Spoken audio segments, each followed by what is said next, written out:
it's time to be tortured. Okay, I will go to my main screen. I'll go to my main screen, my love. But see, just Ben, before Ben, we start. Ben, Oh, you're Ben, your help me. bunny. You're your bunny. No, do not cry to Ben for help. Ronnie, you're your bunny. I am returned to my bunny, yes. I love it. Whee. I'm gonna make. Turned to bun. Oh god, Return to Trillian How is so come? much. I've put the new Trillian avatar in, and Trillian's so much taller than everyone else. Fuck, I need to fix that. What made you change back? Just curious. Oh, the other I have there's another Fox thing I have that I need to configure for it, but I just couldn't be bothered to do it in time. I meant to do it Real. yesterday for when I was playing Delta Green. But I was just like, oh, I'll just figure this out some other time. It's fine. I love both But of I them. will. I love both. Of Oh, them. thank you, love. I I was see Delta this Green. as your Harangon.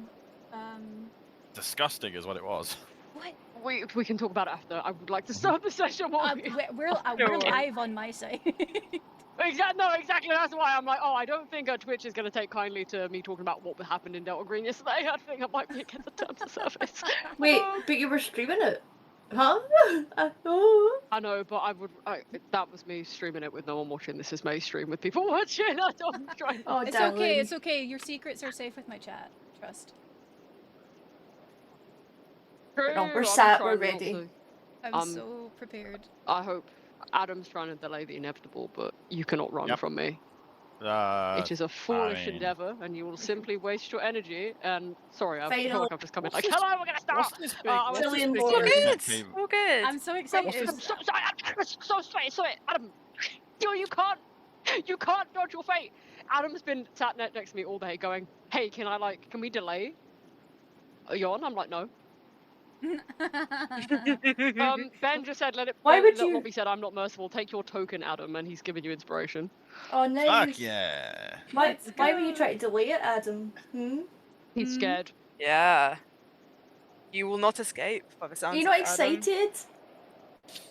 Oh, what's this internet cable here? Can I just unplug it? Adam, What happens? stop! Adam. Adam's in enough of my Adam. DND campaign to know what awaiting. Right, okay. Too bad, I'm gonna start session. I'm gonna start session. Is he always like this? Yes. Yeah. Yep. Oh, that's Yep. cute. Cutie pie. I'm sat. I'm quiet coyote. Only note before we start, Adam, just watch your character channel. For like, just Mhm. if there's nothing in there, just check back periodically. There might be something in there. Okay, I'm gonna start the session now. Hello, everyone. Let's freaking Hello. go. Good. Right, everyone, quiet Okay. coyote DM Ronnie speaking. Yeah. True, real, and good. Right, okay. Here we are. Hello, travellers, and welcome back. May's channel 2, and my channel also 2, The Wild Beyond the Witchlight, where we are beginning our endeavour into the third and final part of Prismere. That belongs to one of the hags of the Hourglass Cove, and that is Endelyn Moongrave, the Dame of Unhappy Endings, and her land that only reflects her dark and dreary personality. Yet this place, despite being eclipsed by a darkness that washes over the scene before you as lightning periodically cracks the sky, and all above the mountaintops is wispy clouds, and below you lies roiling mists.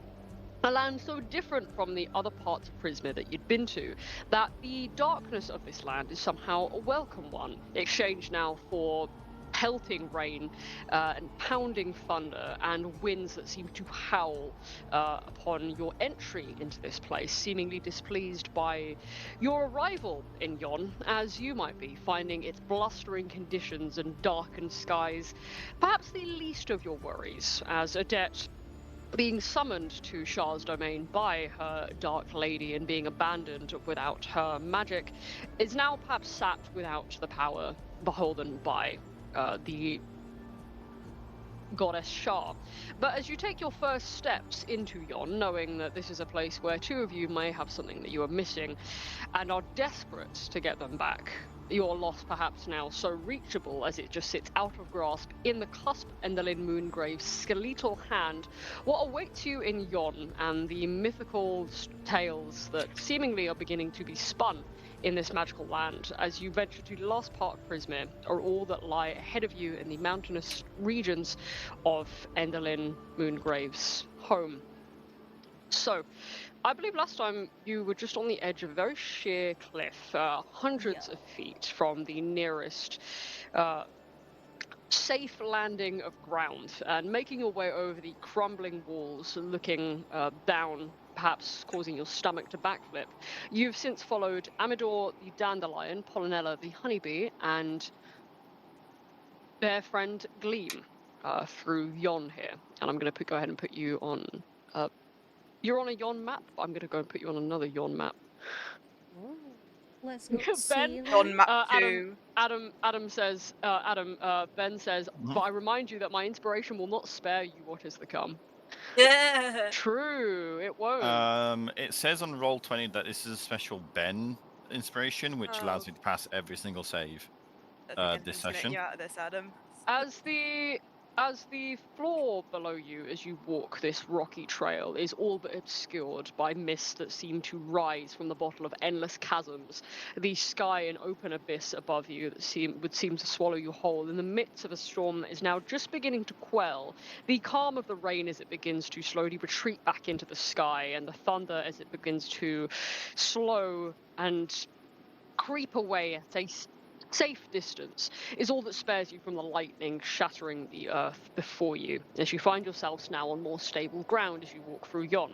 You're not entirely sure of the names of your saviours here, but perhaps seeing a dandelion holding a rapier, a honeybee at his side, and a performer that looks like she's straight out of the Witchlight Carnival is perhaps not the weirdest thing that you've witnessed on this trip. But as you head through Yon, you appear to... Right, if everyone's looking at this Yon map, I'm going to show you where it is you've come in. So you would have come in about... Give or take... Can you see where I'm pinging? It's about Yeah. here. Mm-hmm. Yep. Okay. And you seem to be walking more uphill.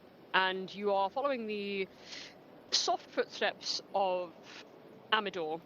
And I just want to remind you, actually, you don't know these guys' names yet, but I just want to describe him as Dandelion Man and Moon Mask Woman for the next, 5 minutes.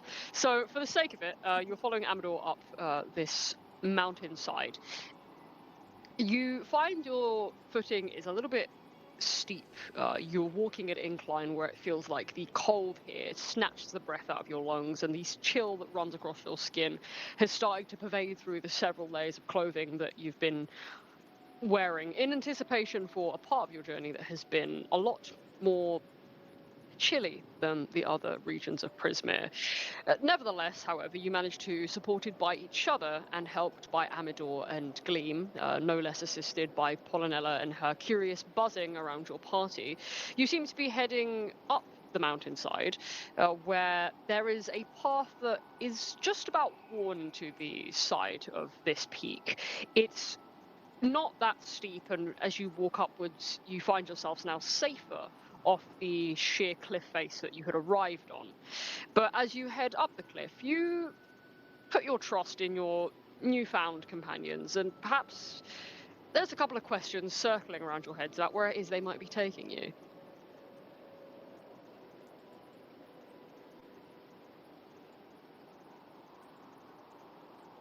Feel free to ask Amador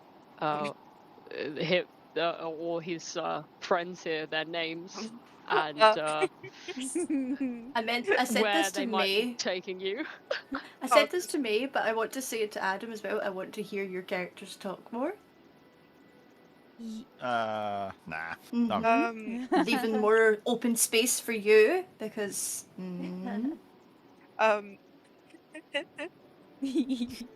Vivi, because we're following these new beings, Vivi's gonna go, so a bit rude that we haven't asked your names. She's astounded by these people. She's fucking speechless. We've had a talking fucking scarecrow, a talking oil can, and now we have a dandelion. I love the NPCs in this campaign. I love them so much. The fact that is what makes you go, I'm really confused now. Surely at this point we'd be like, okay, yeah, this is normal.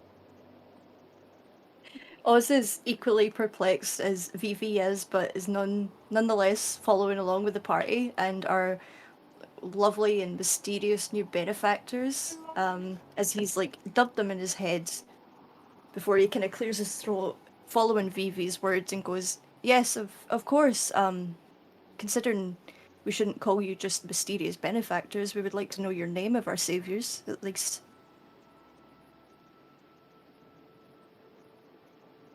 Commodore will keep on walking his weedy legs. I have never described any creature like that before, but there really is no other word for it. If you take a look at the picture, That's so good. damn it. And Amador will call down to you as he walks ahead, but will turn his his yellow petaled face towards you as he climbs and says, "Oh, well then, you are correct. In fact, I have not spared you my name or that of my companions. You will have to forgive my transgressions. My name is Amador the Dandelion. Never shall I wilt if I have such a cause to champion, and at this moment I find myself championing the likes of yon's newest visitors. Quite a place to take a holiday, I'll tell you that much. But anyway, beside me here is the beautiful Pollinella. She's a vision in stripes, and my dearest companion. We are not romantically involved. That's what you're asking. I know what you might be thinking. There's a dandelion and there's a bee. No, we are in fact just friends. Thank you. And over here, this stunning visage of a creature is Gleam, who, is got quite a story. Please do not question her lack of shadow. We'll tell you where there's safer time, away from perhaps prying ears that might seek to listen in on our, terribly mundane conversation for the time being. But, yes, lovely weather we're having. It's a awfully long climb, but we'll be there in no time. So yes, I'm Amador, this is Pollinella, and our friend Gleam, and you are, if you would do me the pleasure. Oz kind of scoffs a bit sarcastically and he goes, "If this is lovely weather, then I'd hate to see what your worst storm would have been, but regardless, I'm Oz, and these are my companions," and he gestures to the others and kind of assumes they'll introduce themselves.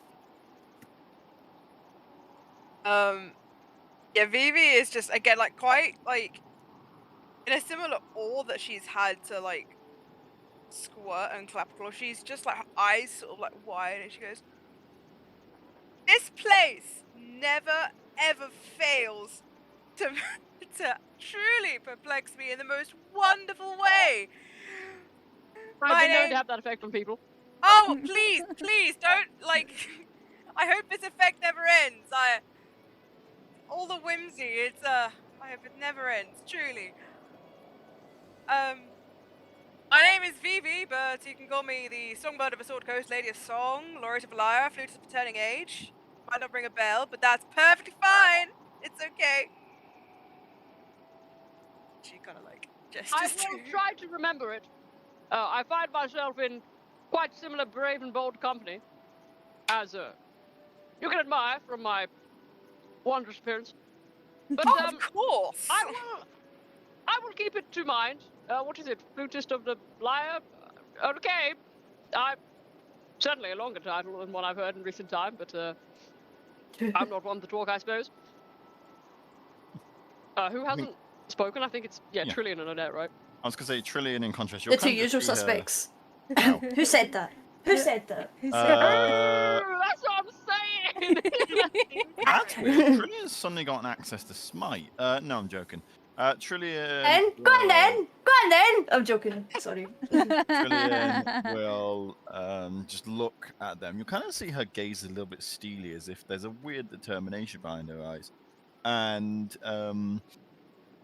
she will just say, "It's Trillian."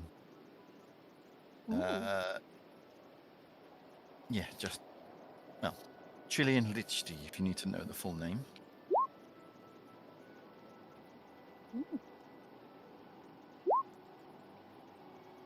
Why are you throwing holy water? At Oz. No, I'm joking. I would just hit you back with my own holy water. No, Amador. We up here having a wet t-shirt contest when it's fucking pissing it down. I think we're I already having a find I wet am clothing. perfectly watered, thank you very much. My hydration is very important to me. Apologies, that wasn't aimed at you. Oh ho, so it was not. No, not at all. I would never do such a thing. Brilliant! Stop embarrassing us in front of the flower. If you seek Oh. to be such a rapscallion, then I ask that you simply wait for a more suitable location for a duel. It will be one that is amicable, but I assure you will not win. Anyway, sorry, the name of your last companion, my fair lady. Oh, Oz turns and gives you a wee cheeky, like he sticks his tongue out, Trillian. hell Yeah. yeah. Odette is probably okay. I feel like sorry, this is just really funny. It's just Velton.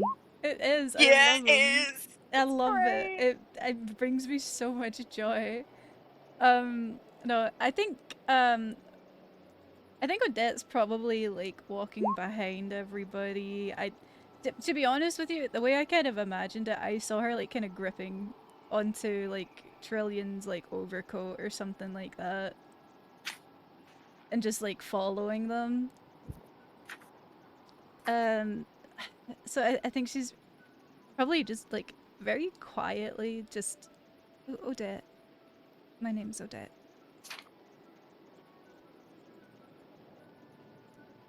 Well, it is a pleasure to meet you all. As for the weather, my fellow knight in shining armor Oz, it is a tad calmer than it usually is. There are usually thunderstorms and no absence of rain clouds, and sometimes there are even tornadoes of the like that sweep up all the mist and sweep you up in it too. I have been on the receiving end of such an unpleasant phenomenon of the weather here, and I assure you, I will try to steer us out of a similar situation. It is not favorable towards dandelions like myself, as much as I believe that I might have some rippling muscles hidden within these hefty leaves of mine. They do nothing when the winds of this place seem to be a lot stronger than you are. If they can fight me, I will riposte back with all my might. You'll see. Anyway, if you've gathered all of your strength now, we're nearly at the top here. We are headed towards a site called Lockbury Henge. It's a little bit calmer and away from the current raging thunderstorm, but it'll provide us, well, I'm not sure if shelter's the right word. You look around you, there's not really much of it in ways of this place, but there's something in ways of comfort away from the side of the cliff that you landed on. It was most unpleasant. My pen died. I think. So now just look at the what they're saying. And go, is there anywhere that's ever shelter here? Is it always just like this? Here or there. If you were to go to Brigalock Mine, you'd find that you'd be, yes, well out of the ways of the tornadoes and thunderstorms and cracking of thunder in the sky and an offshoot of lightning to follow soon after. But then I suppose you'd also be in a man underground where it's quite chilly. You think it's cold out here? Well, it's a mite colder down there. It's not so much blizzard weather, but it's most certainly, well, doesn't do my leaves any good. Keeps me less than blooming, I'll tell you that much. Right, well, we're just going to have to walk this little path now.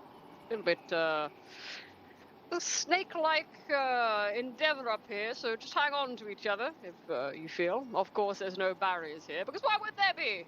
But we'll be at the top soon enough. I love Flower Velton. Same. Dandelion Velton. His personality was like, well, it just has to be him, doesn't it? It can't be anyone else. Has to have been him. Well, Someone else that might is have gotten it beautiful. wrong. I'm just imagining like a goth colorway of a dandelion. Yeah. Mm, Like a black and red one instead. I love it. With like a big fancy hat. Yeah. Mm. Yeah, I think Fair warning. Just sorry, go on. no, I think Odette will just like grip onto people like he suggested and follow. Mm-hmm. That's all I was going to say. Assuming Trillian has that covered, so Oz is just kind of making sure, like, kind of keep an eye on everyone as they're making their way Yeah. over to it. Mm-hmm. Yeah, I think Trillian probably isn't holding on to anyone, but definitely knows Adet is attached, and it will just have her hand like kind of up with her shield, just trying to block the worst of the weather for the both of them. Slay. Right, I'll put you both onto this next map. Wait. Love that it's just about straight up Bumblebee. Also, Yeah, she's just a bee. can I just say I love that Amador clarified that he and Paulinella are not together. What Yeah. you're saying is she's single. That's just really funny to me. That's a fucking bee, Adam. And To be fair, I've seen the Bee movie. Apparently it works. Oh my god. Phoebe's just like looking. She just looks to Squirt and then to Amador and Paulinella and like back again. I fucking forgot Squirt was here.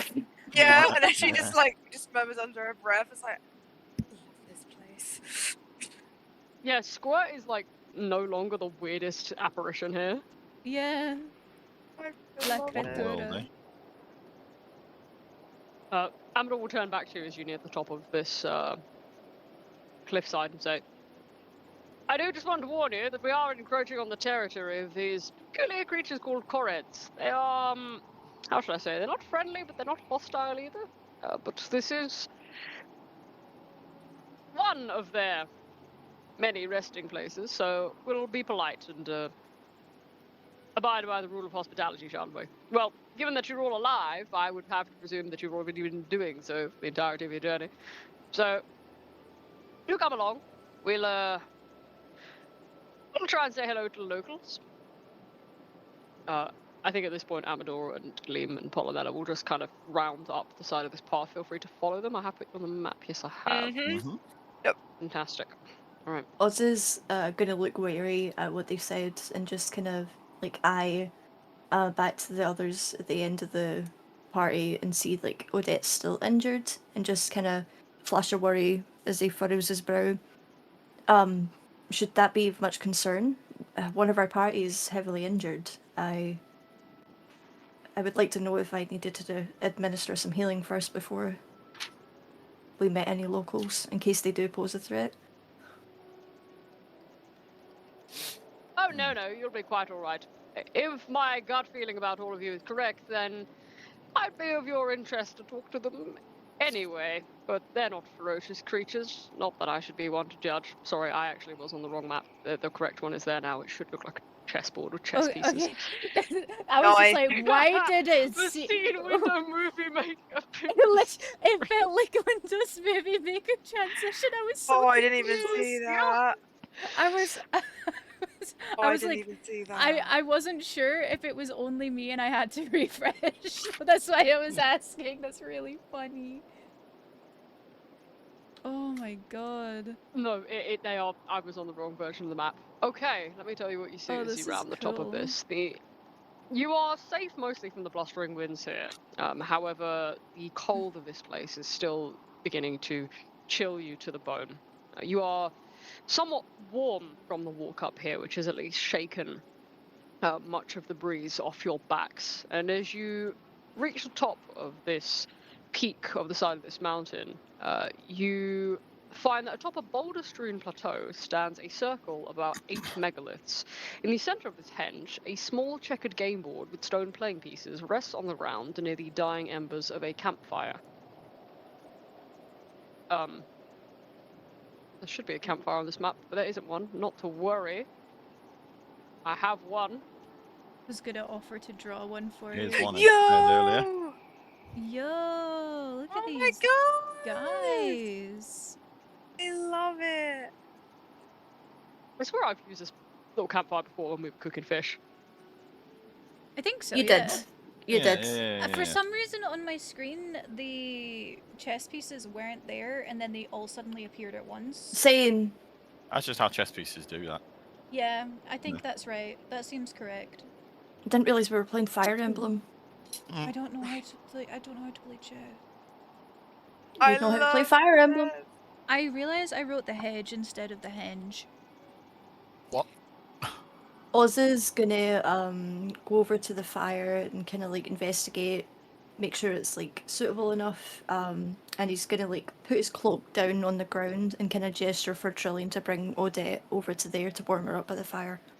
Yeah, I think Trillian will try to just walk over to it, guide it, and then just carefully gesture towards Odette, going, at the very least, make yourself comfortable.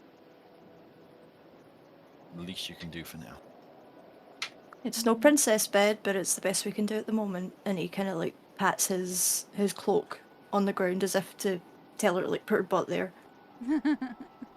Hell yeah. Odette will like nod. Yeah, that sounds like a good idea. And she'll come sit beside Oz.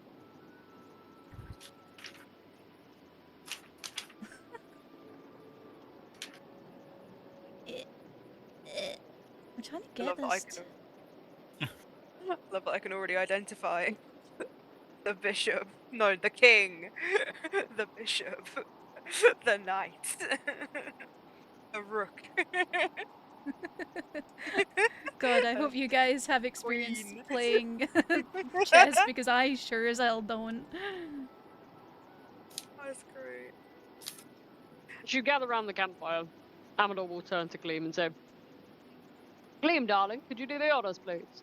And Gleam will give a very confident nod that comes more as a bow to Amador, and with a click of her fingers, she will summon a firebolt with her fingertips, and she will cast it straight into the fire, where the flames will roar for a moment before dying down, leaving a faint shimmer in the air just above where she's cast them before she will sit down next to Amador and Pollinella. And you'll just hear Amador just seemingly talking to Pollinella as he's like waving about one of his leafy arms, and he'll say, No, Pollinella, you cannot play chess. This is not the time for games. Phoebe just perks up and Anyway. goes, oh, did somebody say games? Good I heavens. would not recommend using this chessboard just yet. We'll have to be grateful that the Koreds here are even allowing us to use their fire, and they haven't ambushed us yet. But they are not so, how should I say? Creatures so ready to kill as they are, perhaps being forced into hiding by the whims of this realm of Grismere. Of which begs the question. He will kind of tap the hilt with his rapier and he'll say, I don't believe I've ever seen any of you around these parts. And on that same note, you all look very fit for battle. So you'll have to enlighten me if you would do me the honor of telling me why it is you've come to yon on this fine afternoon. I think Trillian's going to just look at Odette briefly and then look towards him and go, We've been on a journey to find things we've lost. Memories, and the such.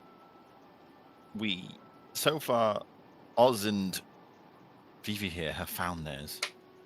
And now it's time for us. And she'll gesture towards Odette.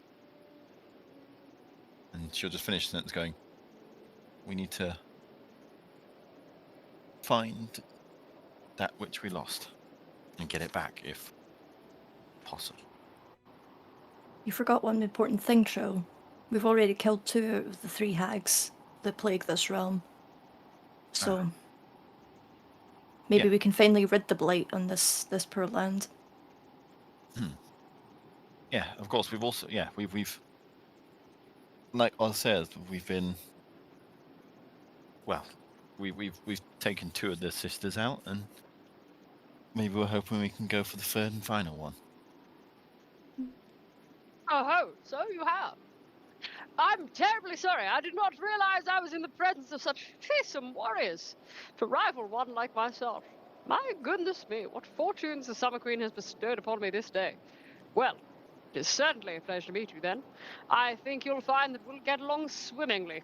You would not be the first to come to this place with, I presume, a disdain of the Dame of Unhappy Endings, Endlin Moongrave. Bitterend, as she's often known in these parts, has been known to, well, I wouldn't say so much take as I find that the Dame of Unhappy Endings is more used to repurpose. I wouldn't suppose, given how you looked on the side of that sheer cliff face, that you've been past Motherhorn. But Motherhorn is less of a lair that one would deem appropriate for hags, and one that's more of, how should we say, a glorified amphitheater at the side of a tallest peak of Yon's mountain. It's quite a macabre place, but you might be into that sort of thing. Who knows? I'm not one to judge. But you'd not be the first to be pressed under the thumb of Endelin. But I have noticed, as a dandelion does in the air, that the magic around this place is starting to change. That things are beginning to shift and come back into place. I don't get to witness too much of nature in these parts, but as a figure from nature myself, I notice when the magic is a little bit more favorable towards creatures like mine, and I've certainly felt that favorable wind is one that we are riding on. So, if your endeavor to defeat Enlin, as brave as it is, but oh, alas, if you have felled the other sisters, then I suppose I shan't doubt you. You will need to get to Motherhorn, though, and I believe your peculiar little friend over there is probably knows the way. You seem quite familiar with the place, my friend. And Squirt will like turn to look at Amador. And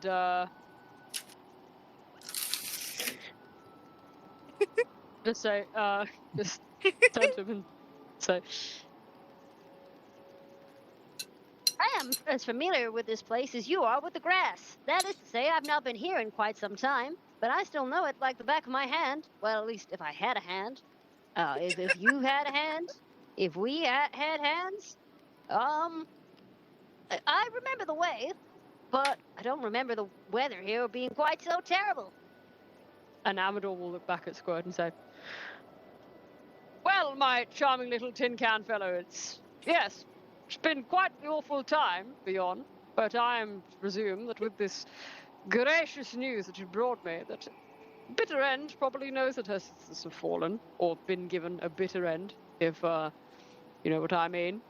And you'll see that, like, Polynella will, like, kind of land on Amador's head, and he'll, like, kind of bat her off and say, yes, I know, it was a bad joke. Don't act like you've not made them yourself, Polynella. We're no better than one another. Anyway, what was I saying? You'll need to make the trek over to Motherhorn.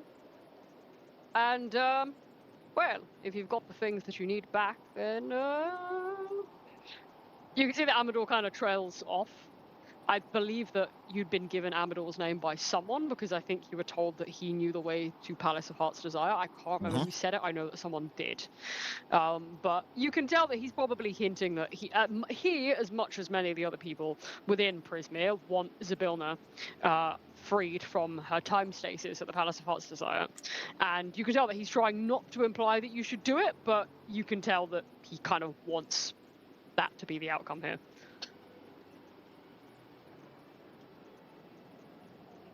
I think Trillian will kind of pick up on this and just look at him and go, well, we have heard that there are a number of people who are trapped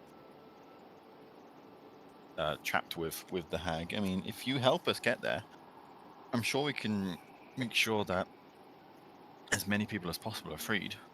Perhaps even people that are important to yourself and those of these lands.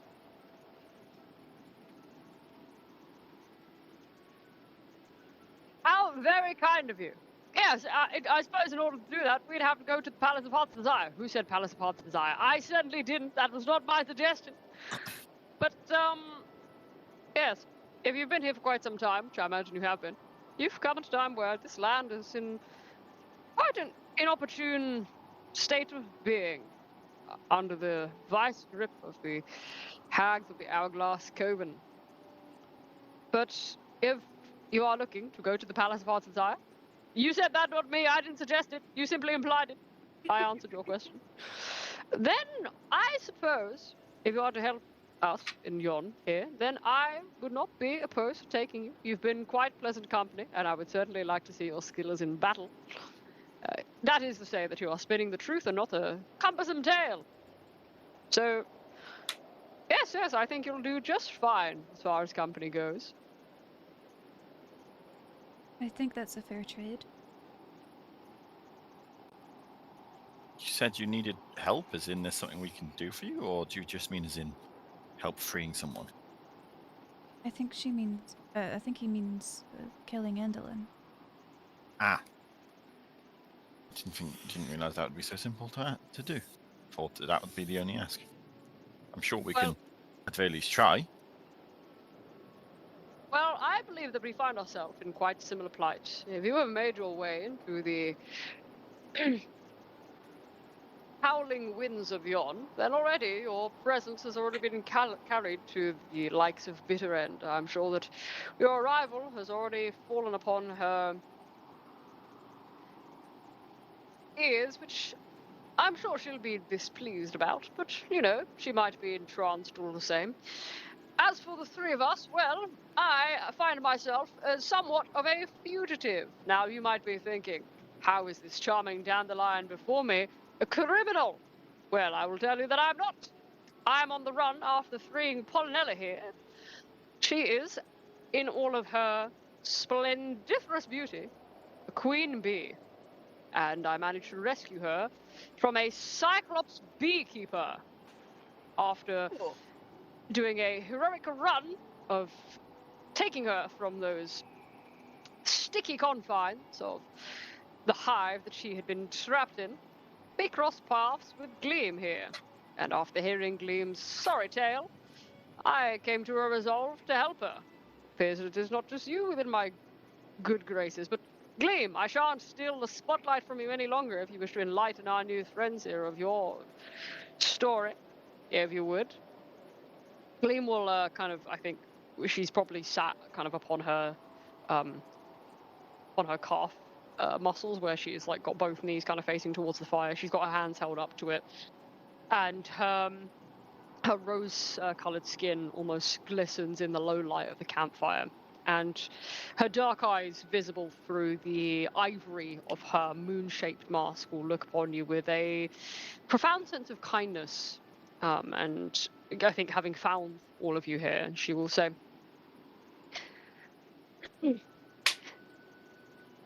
sorry, apparently my chest is like, what have you just kept coughing? Gleam will turn to you and say, I found myself in a similar fortune to that of Amador here.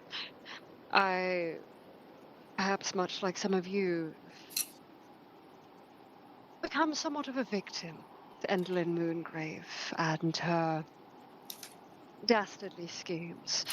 Despite she frames everything about her as theatrical and a work of art, she is still just as deadly as her sisters were.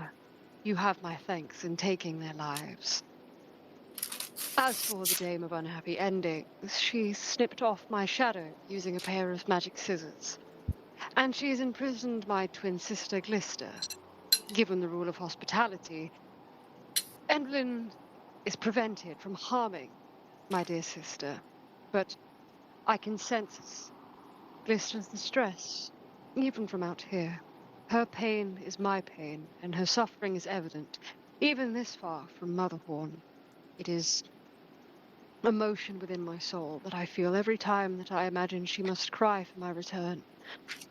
And while I have found myself in solitude without her, it has not been such a somber time in the presence of Amador and Polynella. Me and Glister, we were an acrobatic duo once. I would presume that travelers like yourself have hailed from the Witchlight Carnival. We used to be star performers. I wish to free her and find a way back to the carnival.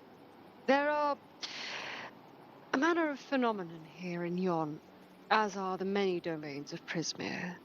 They are called Fey beacons. If we're to pass one after we have freed Glister, then I believe this may be a way for us to return to the carnival once and for all. But that is wishful thinking, of course. I am very aware of the whims of Endlin Moongrave, and while she might be very busy engineering her next theatrical endeavour, she is one that will have her very keen eye trained upon us from the moment of your arrival.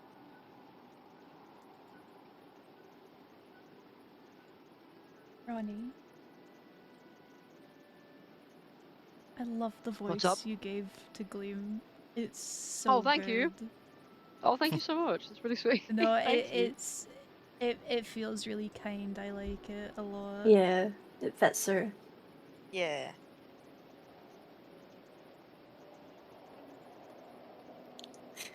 Oz will have been listening intently to her story, like a sorrowful look in his eyes present, as he understands the plight of how she feels separated from someone that means so much to her, especially he can't imagine being separated from a twin sister, regardless of siblings or twins or not.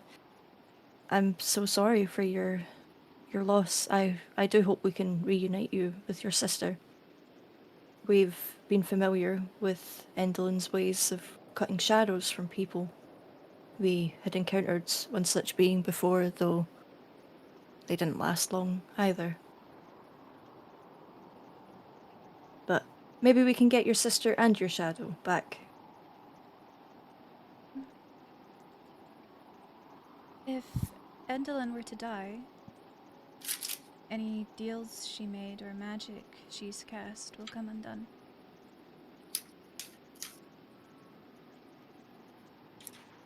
You Team will. Oh. Sorry, go on. Is this the actually no? We've seen the fact that Endelyn is like a skeletal kind of person, right? I believe Well, we've that not you've seen seen her. a portrait of her, but you've not seen Yeah. her. Seen her. Okay. Yeah. I We don't know what she looks like, but the characters have an idea. okay. I do wonder how you kill a skeleton.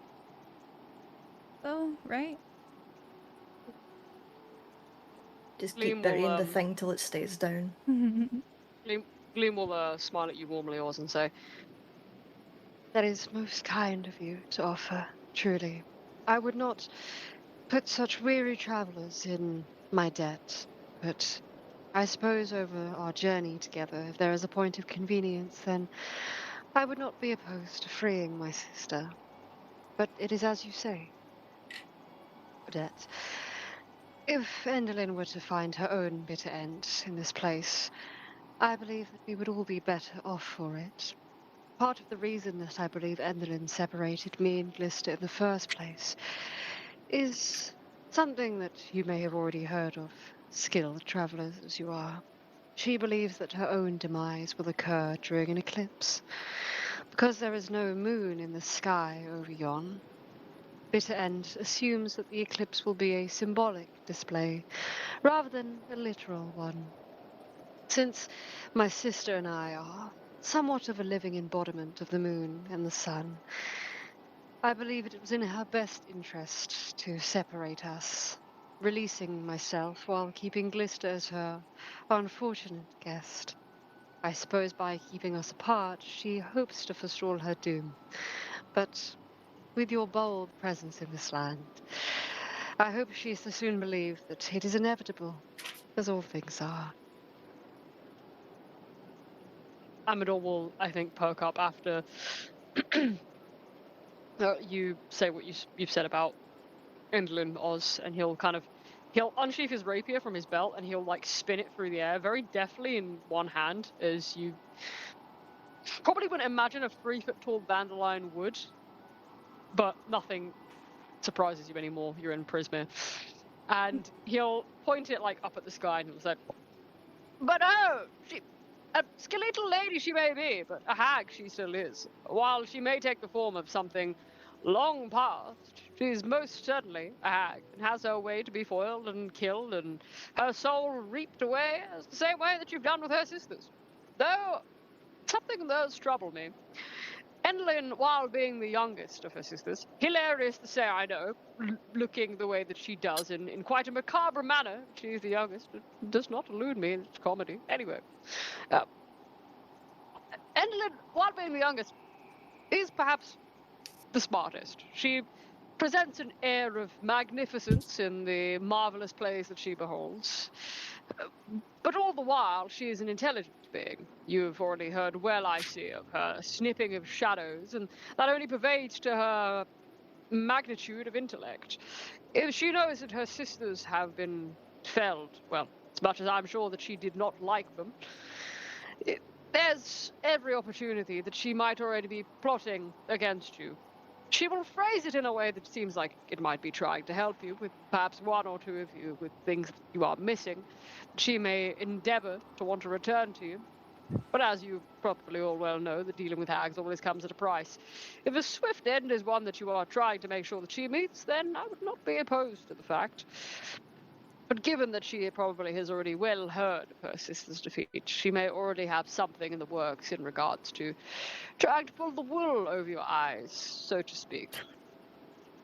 And at this point, Amador will point over to the distance where you're sat in the shade of one of the crumbling stone megaliths. You'll see that he points to the tallest peak of a mountain in the distance, where lightning seems to crackle around the top of the spire, clouds just shrouding its peak. And he'll point in the distance and say, "That all the way over there is Motherhorn. It's a treacherous journey, but we do have our ways of getting there. Just a little less treacherous. I've been known to navigate this place quite well, and seemingly your interesting little man of metal down there seems to perhaps know it better than I.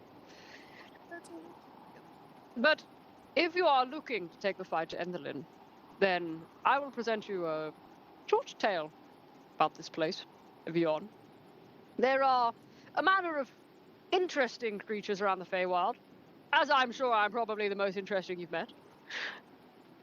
And he'll kind of hold his hands up in front of you and say, "It is okay. I'm blissfully aware of my dashing looks. Thank you very much. Hold your applause. But in regards to other intriguing creatures you might meet around here, there are two manners of beings in this place. One is called the Briganox, and the others are called the Korreds. And the Briganox are creatures who live under the mountain of Yon, and they're at odds with the Korreds who live on the slopes and the peaks. Each group believes that the other is in league with Enderlin Moongrave, not realizing that the hag is a menace to both. They have been somewhat at war with each other. There have been no shortage of an ample amount of fighting and unwanted combat between the two. They seem to not believe that the other would be agreeable to a parley, so they've taken to the forms of fighting each other instead of looking to convey their unspoken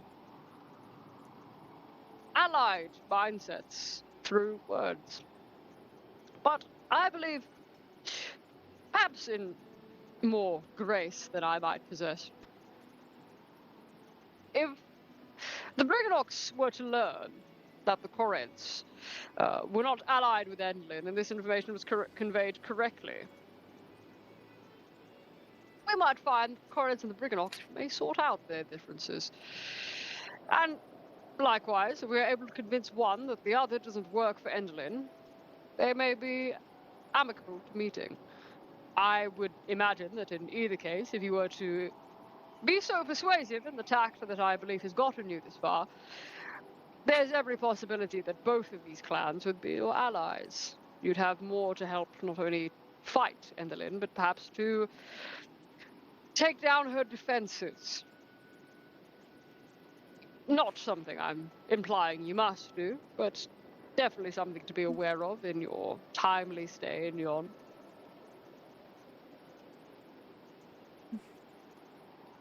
She's dividing and conquering, basically.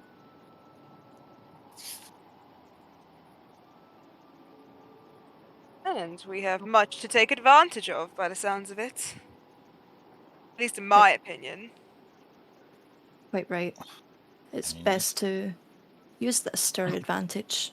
As far as I'm aware, this walking skeleton is nothing but a mockery of death in this grotesque opera that she's conducting. Let's just hope Ours? we can. Oh God. Let's just hope Thanks. we can have. Let's hope we can have success at convincing people who have very likely been at each other's throats for who knows how long that their entire conflict is that but a deliberately crafted one by the hag. It's going to take a lot, even if it's not, even if the basis for it isn't correct. It's going to take a lot to convince them that they should give up their animosities now for the betterment of both parties. When you can, if you'll make me a survival check, please. Indeed. Survival. All of us? Nope. That weather, probably. Can I make it a disadvantage since I'm injured? If you want to, but you don't have to. It's got You nothing just to like do being with the survival. difficult, have don't you, we May? long I rested? do. Sorry, I've No, we not got it. haven't. No, okay.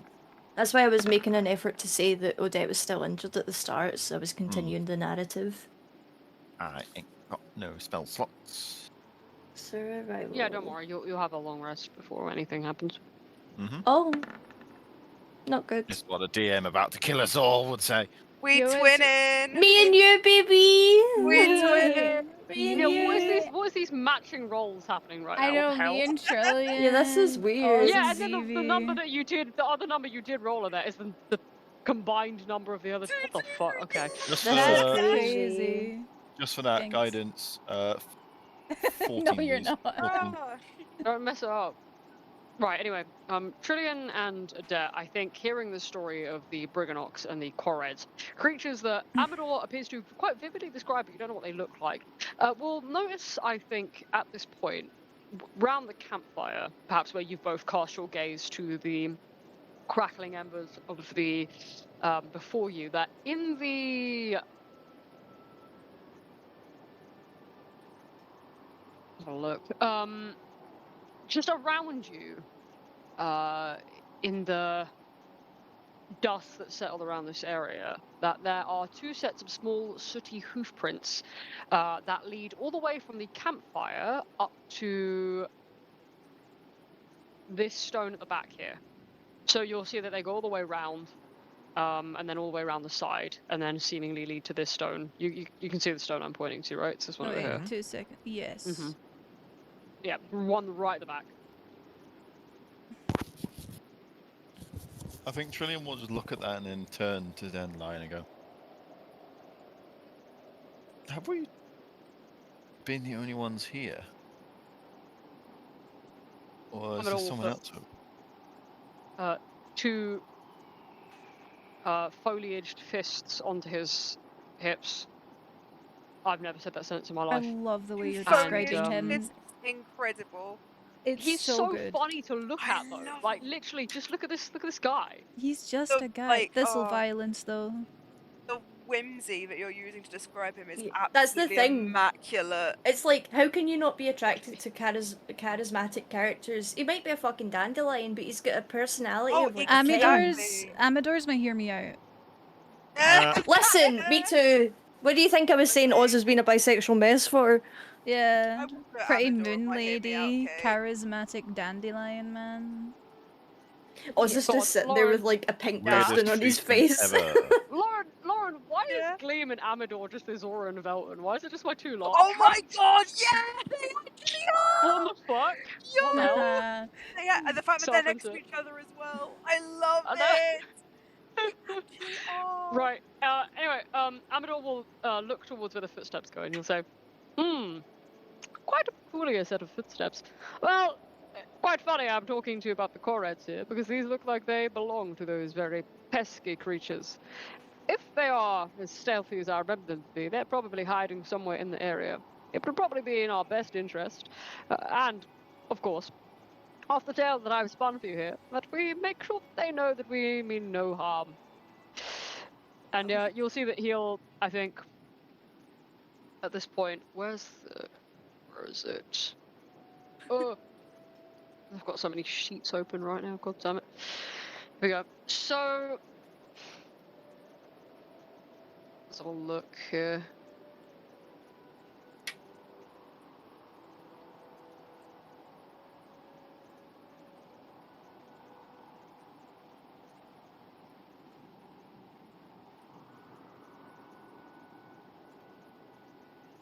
I'm just reading something quickly. Oh, good. He's given the indication that they are there. Okay. Abador will look towards the chessboard, and he will say, Well, it appears that just before arriving here, they may have been engaged in a game of crowns. It's if you take a look at these meticulously crafted stone pieces, well, they've depicted their kind quite well. This is what Koreds would look like, just without the stone visage. Given that it appeared the two of them may have been engaged in a game here, might be a interest to us. Perhaps finish the game for them. May make one side of the game quite irate, but certainly be entertaining for the other. I believe that would be better than trying to shout and coax them out simply by saying, "Hello, Koreds, we mean you no harm. Please come out of your hiding place." I believe if that were the case, that I don't think that's going to work, and we might need a bit more tact. So, if you'll cast your eyes at the game board, I don't know what game knowledge you have. I personally don't consider myself a gamer, but you might be. I think at this point, if you're looking at the game board here, I will check. Does this need? As like, if she's not gonna say anything, but as he's like, okay, don't say anything, Vivi would have had like her hand right ready to wave and say hello, but she just like piped out a bit and like you know when people He's like, are "No, about don't to do say that, please." something, you know when people are about to say something and then they just go okay. I will. Right. If anyone wants to go and look at the chessboard, feel free to Yes. stand up from where you are around the comfort of the campfire. If you want to make me an insight check, I will tell you what it is that you're seeing on this board here. Could I To do quickly with the arrangement of reply the pieces. to Amador? Yeah. Go ahead and do that as well. Yeah, feel free to just do whatever you all want at this point. Go ahead. My good dandy knight, wouldn't that make one side irate, like you said, and they might not want to collaborate with us to take down this hag? Don't we need both sides to be amicable? Is there no way to force them into a stalemate? He will take a single prong of his leafed hand and scratch his head, where you'll notice that a single yellow petal falls onto the floor, seemingly not to his care at all. And he'll say, "Well, while that might be true, the Koreds are somewhat animated creatures. They are very used to performing boisterous dances. They're certainly not averse to a bit of mischief. And in regards to the board here, well, how about this? They're not going to perceive it as an act of maliciousness, rather than one that's a little bit more entertaining. So, not to worry. I believe that completing this game, to some degree, will be favourable. At the very least, if you can arrange the pieces in a certain manner, it might just look quite impressive. So, give it a go if you wish." Oh, Uh, Vivi, Yeah, I like think Trilly would have gone over there and be looking at it already. Oz is gonna kind of look sheepish and a bit like useless in this situation, and he feels like obviously a bit embarrassed and bad about it, and he's just kind of like sheepishly rub the back of his neck as he kind of looks at the others, kind of hoping that they'll know what to do. I'm sorry, I might be a bit useless when it comes to figuring out this game, but I can move the items for you if you tell me where to put them. Even though she probably doesn't really see, like Vivi just hears the word game and she just kind of like jumps up and she goes, "Oh, this looks so charming, Squirt! Let's go have a look at all of this." She's gonna go like wandering round the board, This like is almost like a gonna- skipping. Oh boy, I love- haven't played a game of Crowns in 100 years. I mean, what? What? Oh, even better! Oh, this is going to be so fun! No one saw my flip squirt left to right when he said that. This is gonna sound weird, right? Can I give my insight to Vivi? Or Oz? You can tell her when I give you the result of it. You can tell them the answer. Yes. Okay, that's good. Sorry, I'm trying to see if I can seat Squirt on one of the pieces over here. That's why I'm moving him around. I will say Oz is really uncomfortable right now, but like he said, he will move them if you just tell him where to put them. Where can I put him? Where on earth are you I will going, be right my back. friend? I will be 2 moments. Just assume that my guy's there. Okay, so off the back of your insight check, Trillian and Adet, Trillian, perhaps you recall playing this game within the comfortable walls of your barn back in a distant village that you once called home, only known to be home from having left and managing to look back. And for Adet, I believe that in your time, having been born and raised as a noble, that games like this and the intrigue that comes with them, having to play them at high-strung parties with among very poised and important individuals, has not eluded you at this time. And looking at this board, studying the arrangement of the pieces here, you effectively determine that slate, so this grey side, can beat. Wait, no, the black side. Sorry, I didn't read the second. I didn't realize it was slate and chalk. So I just thought, oh yes, the grey one, slate. No, I was very wrong. You effectively determine here, both of you, that slate, the dark grey pieces, can beat chalk, the light grey pieces, in a single move. And I'm going to be so honest with you, I don't know what that single move is. It just tells you. There wasn't even a map for this section. I got this map off the person whose map pack I bought in prep for this campaign. If I had to take a guess, I would. I feel like I don't even want to try. It's probably going to be some sort of fuckery with these two. I'm gonna be so real with you.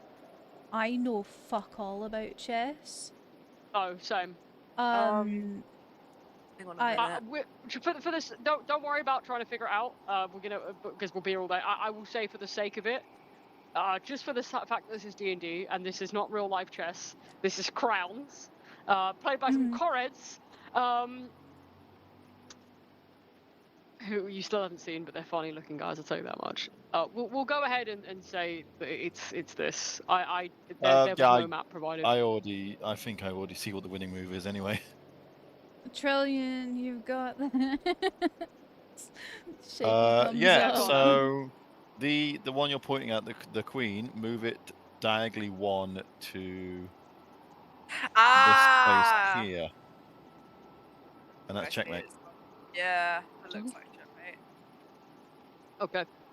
I'm happy for both of you to either tell someone else that. Trillian, you're welcome to go and do it as well.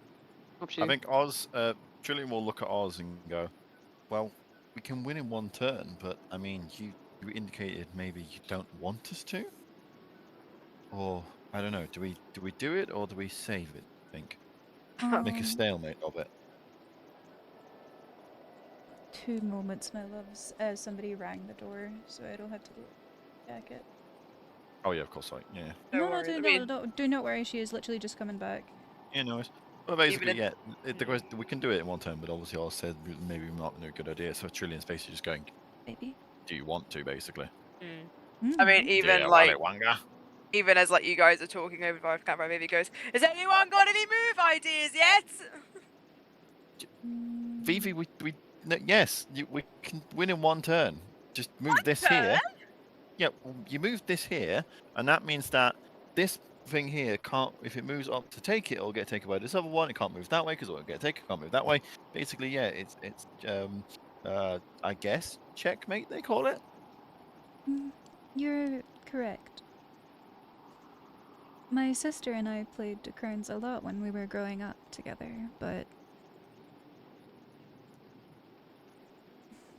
it's been a Yeah, long time. as did me and my parents. Although we usually had to play it on top of some chess. But hey, what can you do? Hmm. Australian was asking, Yeah? we can win the game in one move, or we can make it a stalemate. What would you like to do? You're asking me? Well, Um, it's more that you said maybe winning might not be the best solution. So I I guess was simply stating something that was a worry of mine, but I understand that I could be overcomplicating things. I merely proposed it so that you all may see how you feel about it. You can tell he's really out of his depths here, and he feels a bit uncomfortable. I think Gleam will interject to your kind of decision here and say, there is little that I know of the Koreds and the Briganox, but from what I have observed in plain sight is that the Koreds are victorious people. They take pride in their wins and they are humble in defeat, at the very least when it is not against the Briganox. But against their own kind, I believe that competition is good, encouraged even. If one side is to win here, I believe it would be favorable for all. I think Trillium will just look at when she says that and go, well, I guess we just win then. And she's just more like looking at the party to just see if they just say yes. I think yeah, I'm gonna put her next to it, so she's basically in position to move it the moment someone says yeah, go for it. Hmm. I Quite right. For a winning board, then, I guess. And his ears kind of droop a little bit, and they're a bit red with embarrassment. Vivi's kind of was waiting in anticipation. I think Trillium will just look at Oz and go, it's okay, Oz. You're suggesting something that might have been useful. You never know about these things, and well, your beauty matches your grace in many ways, so there's nothing to be Huh? ashamed of. Huh? Vivi kind of like just turns, and then just that, you like Krabby Patties, don't you, Squidward? Smile just comes over her face again. This will be Trill- the first time Oz has heard any of Trillian's remarks, and you will just see his face go bright red. Trillium will just look and go, we'll talk about that later, and then she'll just move the piece just to... Vivi, and then Vivi just smiles and goes, checkmate. Trillian will just remark under her breath, seems like taking myself out. As you move the piece into place, Trillian, you immediately will hear the careful footsteps of these figures beginning to emerge from where they have been hiding behind the megaliths. And the sound that will greet your ears first as you go to do this will be seemingly the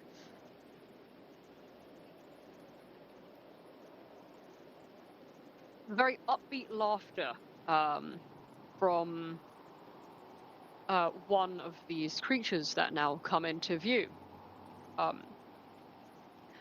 And you will hear as these creatures appear, here they go on the board.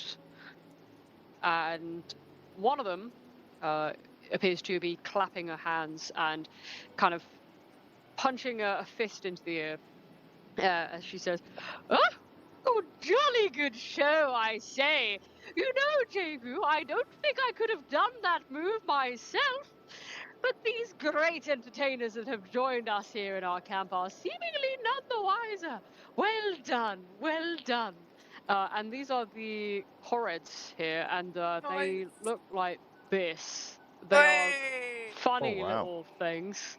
Oh, And I love them. I love the fun. one of them will who appears to kind of strut onto the border. You'll notice that there's another one from behind her, who I think she appears to be whooping and cheering in glee at a pronounced victory.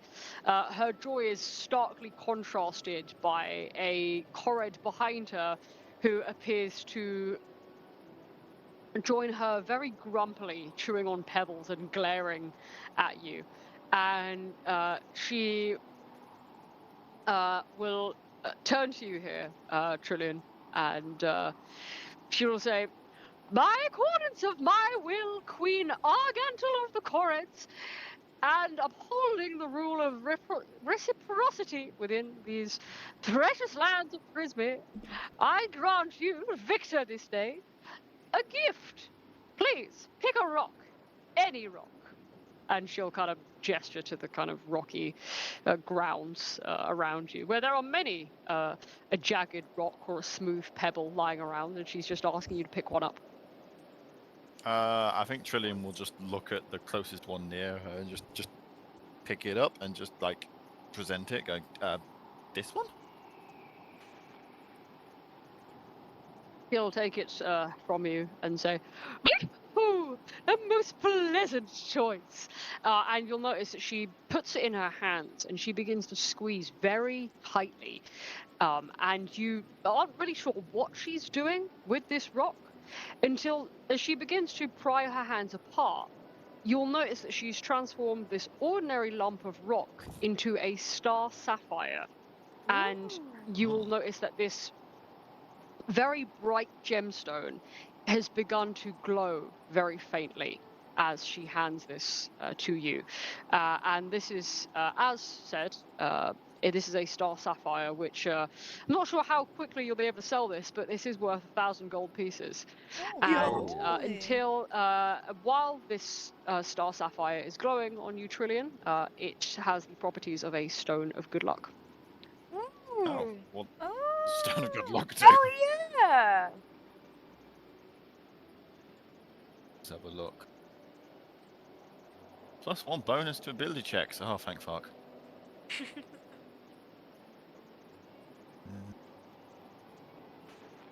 Okay. I think Trillian will look in somewhat wonder as the queen produces this sapphire from the stone and goes, "That's incredible magic. I didn't know such a thing was possible."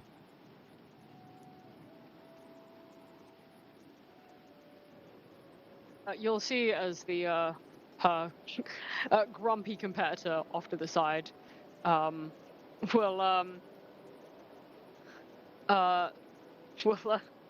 say, "Yeah, that's us Correds for you, turning stones into gemstones. Could probably turn shit into gold if you wanted to. Hello." Turn that shit into gold. Turn that shit into gold. And the queen will turn to him and say, "Goodness me! Manners, please, Jagu. I am Queen Argantel of the Correds, and you, our most gracious victor, are..."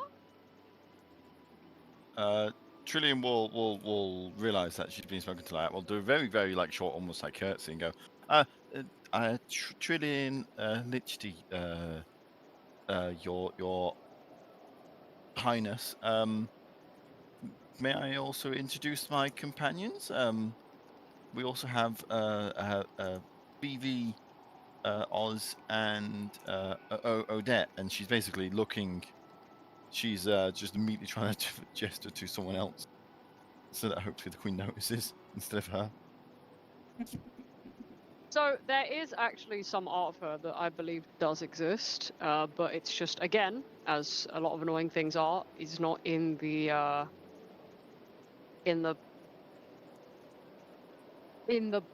module. So I will go ahead and put a picture of her. This is from a DM's. You know, I love this campaign so much, but sometimes they just don't put handouts of characters in here because I presume they don't think the character's very important. Every character's Anyway. important. Everything's important. this That's literally about to is- say the same thing. Yeah. Get it together, Roll20. Yeah, well, it's actually the people who made the campaign because this campaign was actually Get it together, Kickstarter. people who made the campaign. But Literally, girly. someone has very kindly drawn some art for Queen Arganthel, so I'll go ahead and show you her. Yo! Oh, fucking Okay. slay, girly. She's pretty. Oh no. Uh-oh, poor Oz. Oz's one weakness. Women. He's a bisexual mess. I played that because it's hard for me as a pansexual mess in real life. I love it.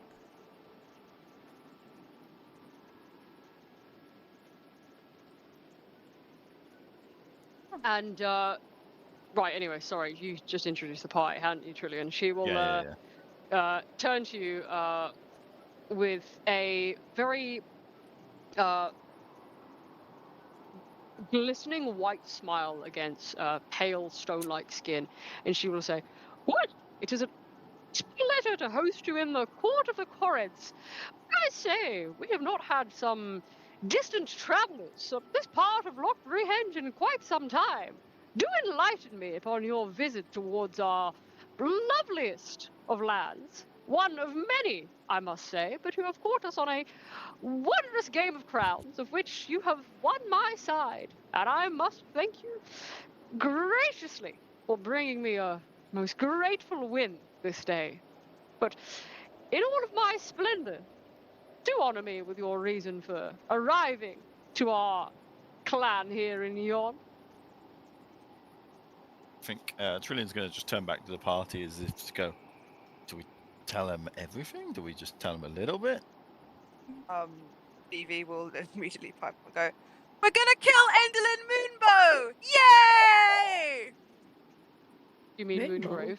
Moongrave, yeah! Oh, why did I say fucking Sehanine Moonbow? Why did my brain Moonbeam, revert to that? moonbeam, I moonbeam. think Yeah. Trillian's Great. just going to just look at Vivi and go, okay, I guess we're just straight up saying it. Well, to be fair, Trillian, you did say, are we telling them everything or just a bit of it right in front of them? So. Well, I communicated that with my eyes. I wasn't trying to say it. Well, Did I say it out loud? You said it with your lips. Said it out loud. Shit. Oh. Well, I think Trillian will just turn around and go, yeah, we're here to kill her. And free everyone. He claps her hands merrily in the air between you, and she says, "Well, the most pleasant of surprises just keeps getting more delightful. How quaint. Yes, I think we will find ourselves allies in this matter. But you see,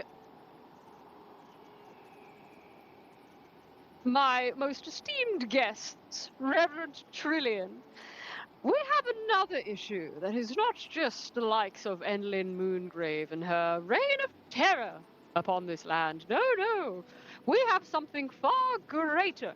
Those pesky Briganocks and their mind.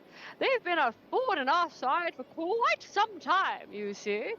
As much as I would endeavor to repay your assistance in kind, these Briganocks have been up to no good, causing trouble for us for years.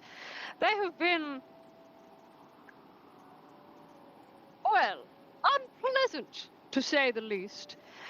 So, I suppose, in a manner of helping us with Enderlin Moongrave, I wish to deal with these unsavory Briganocks first before we can talk about the hag.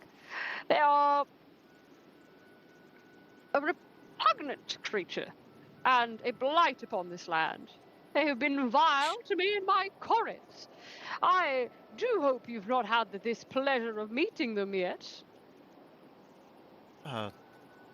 Trillian is still up for, I guess we'll carry the conversation and go, well, not yet, but you say they're vile. What have they done to earn such a title from you? Well, you see, respected Victor Trillian, The Riganox are most certainly in cohorts with the Endlin Moongrave. Our own personal firing squad, I suppose, with their massive rocks that they fashion into weapons. They have been most distasteful and vexing upon our plight in dealing with Endlin Moongrave. They are irksome creatures, and while I find myself allied with getting rid of the Dame of Unhappy Endings, I believe that the Briganox will stand in our way if we are to do so, the Trillion. So they've directly stopped you from attacking the hag. You've seen them kind of work for her, do her bidding. Oh, yes, entirely so. They're all the way down in that Briganox mine doing who knows what. I am most certain, as are the rest of my fearsome Correds here in our homely clan, that they are working together with the Dame of Unhappy Endings, and that could only spell our end, as is in her name. Bitter end, as I'm sure you have heard well. Everyone coming onto the board. Yeah. Well, me and Vivi Mhm. were at the side, so I just assumed they walked over when they saw Odette doing it Yeah. as well.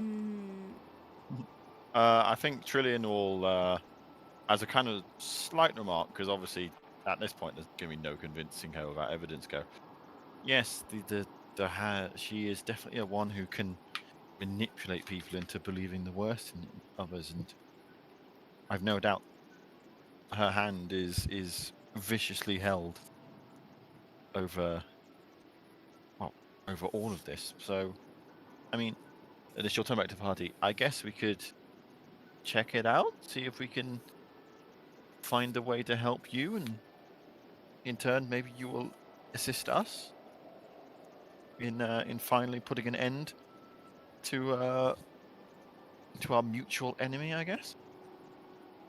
If this hag is truly as troublesome and fearsome as people say, then having more allies on our side would be for the better. We're at your service, Your Highness, and also do a very, deep bow of out respect to royalty, because he doesn't know he's out in his depths still. Anything to try and forget that he got complimented because he's never been called beautiful in his whole life. Oh, my boy. Aw. Odette is going to like curtsy to the queen. Your Majesty, could you tell me more about the Briganox and how they work for Endelin? Better yet, There's would a- we be able to rest, for our companion here is quite gravely injured. I'm just curious. I just worry for your state, Odette. I'm okay for now. You'll He just notice that narrows there's his almost, eyes like, at you. Sorry, an go on. uncomfortable pause between the Correds as they look at each other and shrug. And I need to actually, what do the Briganox look like? Okay, they aren't just the same creature reflavored. Okay, that's good to know. I didn't know if they were. Ronnie, that uncomfortable Yeah, what's up? silence reminded me of that video, that clip of Queso running up to the group of people. So if people keep Yeah. asking about the Briganox, and then they just turn around and it's silent. Yeah, the music just stops. Yeah.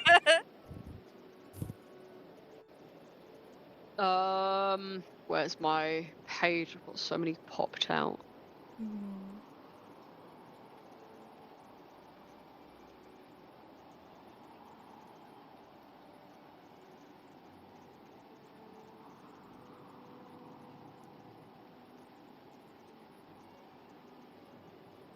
I think Odette is going Okay. to try and breach the topic of peace. Yeah. The Queen will say, "Well, we have been at odds with the likes of the Briganox for years now. They seem to believe that we are a force of no good, Truly, we would like nothing more than this land freed of Endelyn Moongrave's influence, as I am sure they would be happy to live under it, given that they are afforded whatever it is they do in their service of the Dame of Unhappy Endings. But it is not for me and my precious Correds to worry.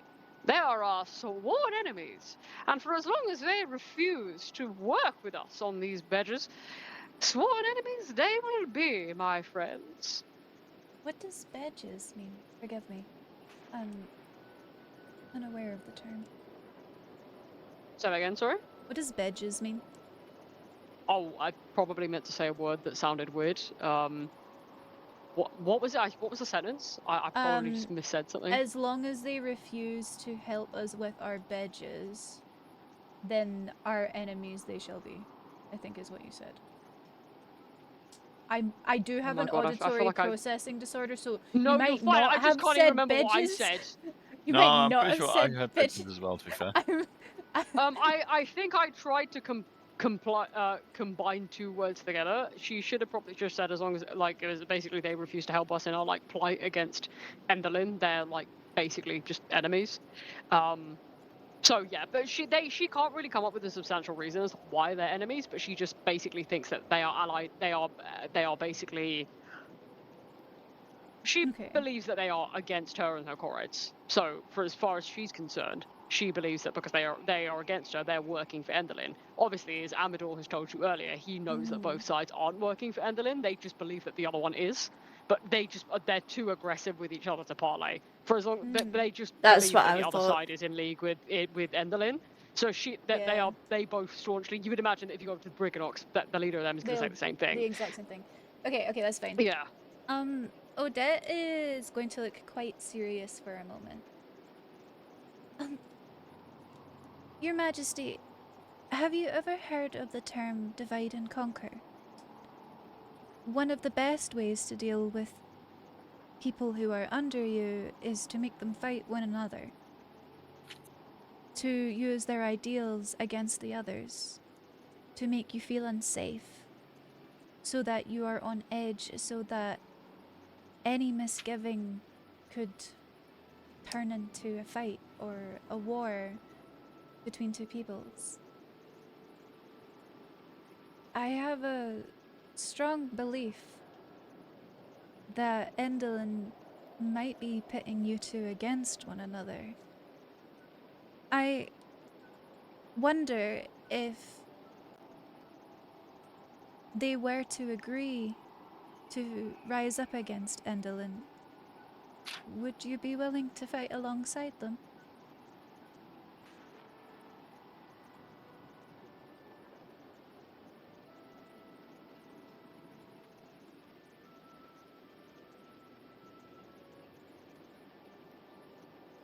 She thinks for a moment, placing her hands on her hips and taking in the group consensus of the Correds behind her. And she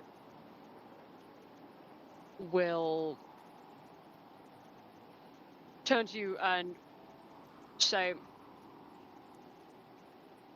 if only such ignoble creatures would be open to a parley, and if I were to be convinced that they truly were not working for Enderlin Moongrave, then I suppose I would not be opposed to a conversation. But those Briganox are clever creatures, as loath as I am to admit it. I would believe that even if they claim they are not working for Enderlin, it could simply be to pull the wool over our eyes. I'd be careful of anything they say to you, dearie. But if there was some reason that would give no room for doubt, then I suppose I could entertain the matter. Two forces are stronger than one, I suppose. You're very I right. think Trillian will kind of pipe and go, then I'm sure we will find that. I mean, I don't suppose you ever heard of the tale of the nations known as Nakion and Fesfis? They were people similar to yours, where a great emperor committed a grave sin to one nation and blamed the other, and they were at war for hundreds of years. It was only through the intervention of someone else pointing out that they were both played for fools that they united and took down their common enemy. So I'm sure we can do that. We can unite you as they were in the legends. My companion is right. As much as I do not know this story, I can say to you, as someone who has experienced battle, that such tactics are used often in war, and it is the common people who suffer the most. What do you What they think of said. your subjects? Sorry, go on, Vivi. All she was gonna say was just point at them and go, "Yeah, what they said." Could I thought you were finished. Trillian, Oz, Adet, could you all make me an individual persuasion check? I'm gonna do this as an account of total numbers rather than individual, which is why I'd like you to do that. Oh, there we go.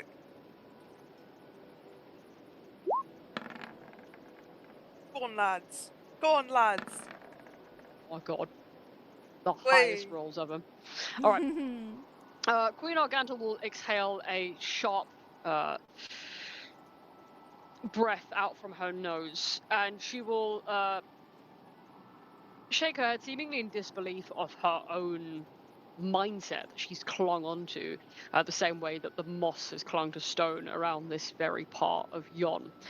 And her wild black hair will shake behind her, but she will form her resolve and have a resolute smile upon her face, and she will say, "Well, you've been intelligent enough to win this game of carouse against one of my own people, then I suppose your wizened minds might be correct on such a matter.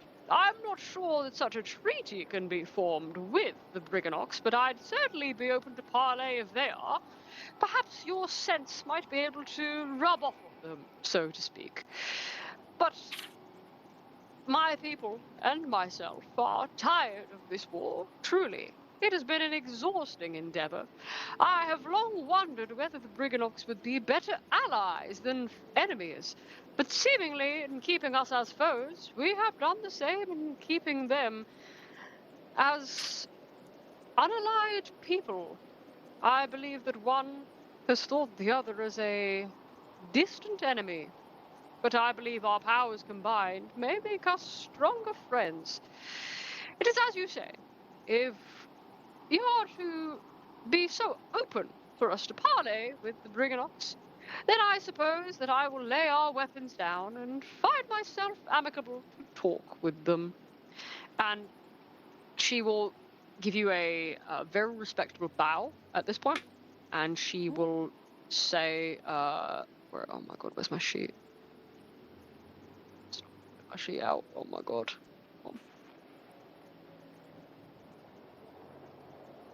Oz, in I the gotta meantime, will just smile and say, "Your wisdom is sage, Your Highness," and just bow again, kind of like feeding into the superiority complex almost Oh wow. to get it to work. He's clever when he needs to be.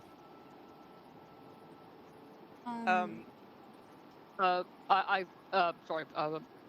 that everyone is trying to say something at once. That's all good. Good. Classic Discord live. So at this point, the Queen, oh,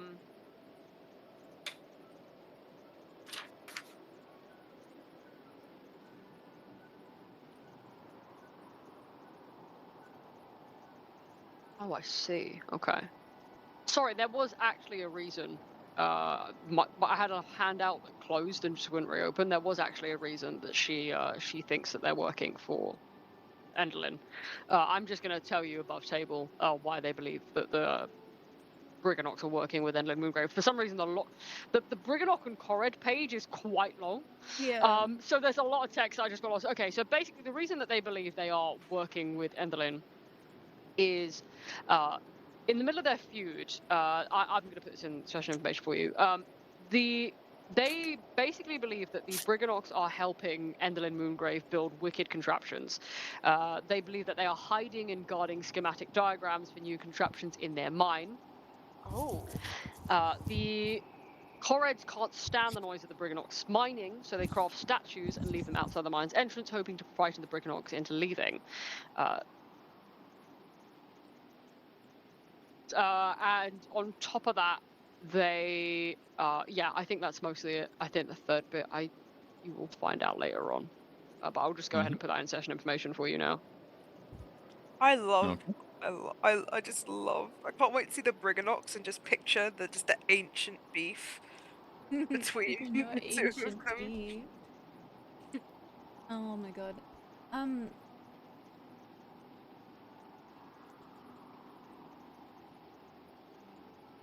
People in power often use fear to keep those beneath them in check. What you think you know might not be the whole story. If we can meet with the Briganox and use this information that you've given us, it might help to bring together your two peoples so that you may have a conversation. Maybe these things you think were never real in the first place.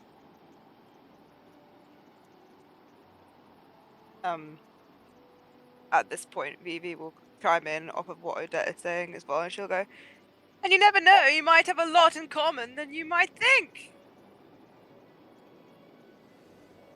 Sure, how much me and my people will have in common with those irritating creatures. We are certainly willing to try. Very well then. And she'll clap her two hands high in the air above her head. And she will seemingly extend these hands outwards, where you'll notice that the other Koreds will clap their hands above their head and then extend them outwards. And she will say, "Your presence here has not been unwelcome. I find myself elated at the prospect of your assistance. This is perhaps the happiest day my people and I have found ourselves in. Not only that there is hope in ridding these lands of that horrid Endelyn Moongrave and her terrible reign over this part of Prismere that was once ours, but joyous at the becoming that perhaps aligned with yourselves and our Briganock foes, at least for now, that this is a time for celebration." And you'll see that she starts to drum her hooves on the ground, and the Koreds will start to join in, and she will turn back to her people, and you will hear her say, "My beloved Koreds, let us begin the first ceremonial Kored dance since the rise of the Hourglass Coven." And you'll see that as she all these Koreds kind of start to pull in to join her here. You'll see as they kind of look over to you, all of you expectantly as well at this point, as they seem to be looking to you almost to join in with their very delightful dance here. And you will notice that just at the back, just on each side of this chess piece, that two Koreds will seemingly roll forth boulders that they begin to drum on as the others begin to stomp their feet and jump around. And suddenly, the rain around you comes to a grinding halt as it begins to retreat back into the sky, the droplets beginning to dry right in front of your eyes as the sky begins to lighten. And with wild grins and wilder hair, the dancing Koreds here begin to beckon you to come and join them in their ceremonial dance. Vivi's gonna like whip out her flute and start playing music and accompaniment, and she will like without hesitation start like skipping around like merrily. There Oz is will something very- immediately dart off and just look uncomfortable. Be like back There is here something- watching everyone. Just before you all decide what you want to do, sorry, there is actually something very cool that you can do here. Any character that wants to join this boisterous dance can impress the Koreds with either an athletics or a performance check. Let's go. And if you do this, I won't tell you what exactly it will give you, but it might give you something cool for later. A mystery mouse tool that will come in handy later on Mhm. in your Yeah. your journey. I'm think I don't want to spoil it attempt, for but you, but Odette is in injured, so I was going to say Trillian will probably actually not one being nervous, not wanting to do it herself, but also seeing Odette is injured, will look towards her and go, "Maybe we should dance together. Might be impressive and also help you in your injury." So then she'll put out take out her hand and just go, "May I have this dance, my lady?" I'll play some appropriate music as this well. is so cute. Oh god. Do it, do it, do it, do it, do it. Odette is gonna think for a moment. Less thinking, more dancing. Okay. She's gonna dance. She's gonna dance. But she is gonna turn. Excuse me. Sorry. Sorry, somebody just made Kirby appear on my screen and start sucking Trillian's head.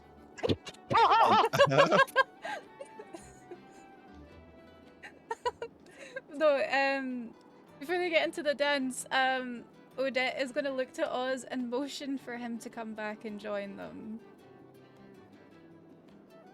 He will like panically shake his head at you and like shake his hands in front of his body like no.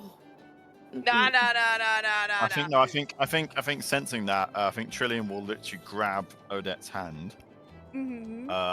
and then she will walk towards Oz with her hand on Odette's, and then we'll just kind of go to Oz and then try to grab his hand and just go, "It's okay.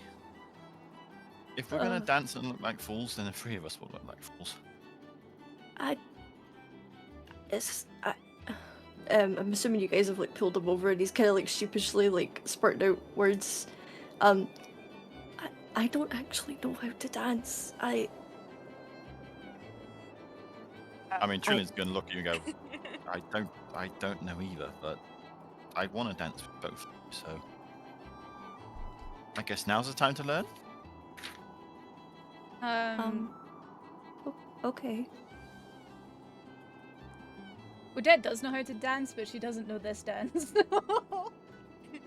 So we're just gonna do that together. We're gonna dance, and it's gonna be very cute and fun. So what do we have to do? You say performance or athletics, right? Either one, yep. My performance check was a 6, so They're we're... both the same, so fuck it. Odette is not eating good. But she's eating great. May I guidance myself, please? You can indeed, yeah. It's a 15. Alright. Vivi goes like skipping like round the board, and then she'll like start like doing like a little circle around Squirt. Oh my god. Cute. How does Squirt dance? Yeah, how is Squirt dancing? That's what I want to know. I love the He's just process. rotating. You would imagine that Daft Punk around the world is not unbefitting of what he's currently doing. Oh my god, Oz is going crazy. Oz does know how to dance. Let's just say he's like he follows the music with you guys and he's just kind of like you can feel how like gently he's holding your hands as if like a whisper would be too much of a burden and a pain to your hand. But he's just trying very gently to follow along and not stand on anyone's foot. He's doing so good. Odette's gonna be stumbling a little bit. It's nothing like the dance that she did with Mr. Light, that's for sure. And she seems like she's having fun. Are you sure you're okay to do this, Odette? You're still bleeding. I'm okay. It would be rude to interrupt their celebration. I will sit down after this. Please do. I think you'll see Trillian with a rare smile on her face as she's just watching both of you and just dancing along with you, but not really saying a word. I love seeing Vivi zipping about. Dance, you fool! Joke's Dance! on you. You let him touch you, May. Fuck. What? So he's just gonna like subtly do that and just kind of like, you know, the guilty whistle, like whistling, like I didn't do I anything. didn't do anything. Vivi will actually like rush up to So you've got Alamdor, pure wins. Alamdor, and like open like her arm to like do like little circles with him. Yeah. He'll Let's join. go. Let's He'll fucking go! he'll join a weedy arm with yours. Yes! And Polonella has been like kind of swimming circles through the air around him this entire time. Gleam is, you'll notice, very practiced as an acrobat from the Witchlight Carnival. Has been performing very precise pirouettes and deft backflips around this party here. For the three of you that aren't adept, you'll see that Queen Arganta will pull you over to her and she'll say, "Quite expertly skilled at dance you are. I'll have to teach you a very special Corred jig. Just copy me and my fellow Correds here." And you notice that she starts like, you know the can, the way the can goes, right? Yes! She's doing that, but like you'll notice that they've combined headbanging with it. So as they go to like kick a leg out, they go to like headbang at the same time. And obviously they've got wild like dark hair that seems to shake as if it is a ravenous monster of its own atop their heads. But as their black hair seemingly almost is simultaneous with this motion of this jig, you seem to join in with them despite your difference in size and posture, and pick up on this dance move quite well, as humorous as it is, though the amusement of the situation before you is not lost on you. And even in this moment where perhaps grief might seek to swallow you all whole, the rising joy and the glee that seems to fill this area is contagious with the lifted spirits of these Correds. And with that, Trillian, I'd like you to make me a wisdom save, please. Ah, Oh, fucking God. damn it. Oh wait. Ooh. Wait! Ooh, she got too much dopamine right now. Absolutely. She's like, piss off, Endolin, I'm on a date right now. Piss off, Scamblender. Piss off! Piss off! Piss off!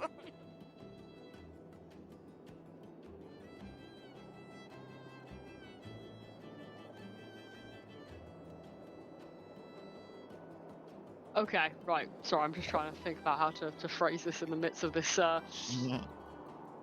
light-hearted celebration. Oh no, I can see Ben in the chat. Uh-oh. For all the trauma. Yeah, jokes, just the same form from Dave and Ronnie. Oh. I just read that too. It It does was not like, oh my matter if you God. are naughty or nice, for all the roads lead back to Father Johann. Oh god. What is that from? It's just a meme. I have no idea what it's from. It's from Big Mouth. Big Mouth. I've never Oh seen god. that in my life. It's a funny meme, but oh god, what a show to come from.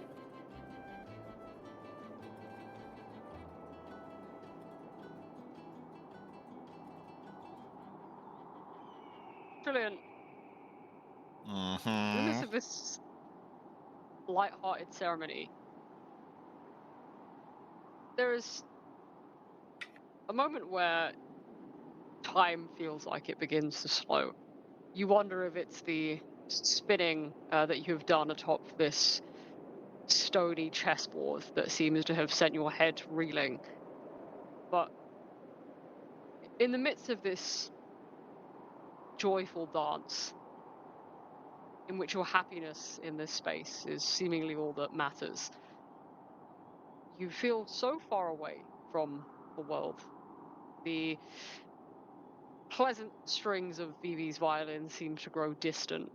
The shouts of Queen Argantul as she encourages her Correds to dance amongst you and your companions, and even the distant buzzing of Polonella will become muffled in your ears. And you almost stumble back for a moment, balancing yourself on one of the crown pieces. The one to your right, which was a winning piece made of slate. And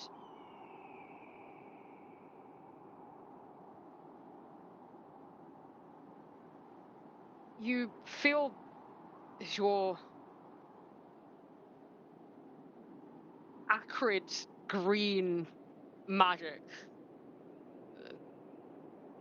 unwanted and unholy at your fingertips, begins to rise and burn at your fingers as acrid embers begin to fill the air, a toxic green, like ill-colored fireflies. And there is a whisper that comes as loud as the booming of the footsteps of the Koreds inside your brain as you find yourself dizzying. And as you try to steady yourself upon this slate crown piece, the voice cuts through all of the noise, separating you from the scene around you. And it's just a single sentence. There's a part of you that manages to push the insidious whisper crawling deep from the recesses of your mind away. But nevertheless, you hear it, perhaps, even if you didn't want to. And just says,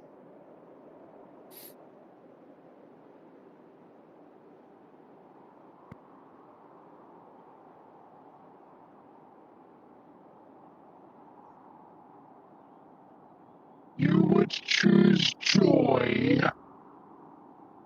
a fleeting distraction, Trillian.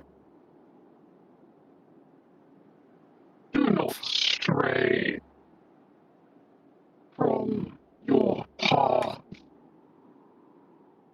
You were made as a weapon of death. And you will not run from it. You will run towards it.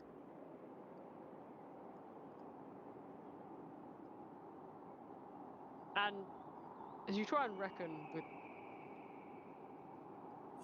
who it is that's spoken to you, what it is that has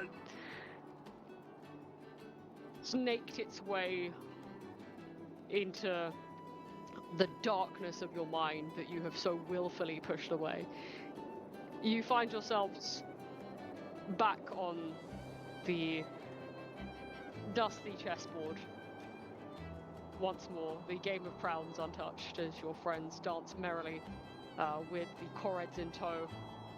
Pollinella's buzzing as she circles all of you, Gleam's expertly crafted acrobatic moves, and the soothing strings of Vivi's violin.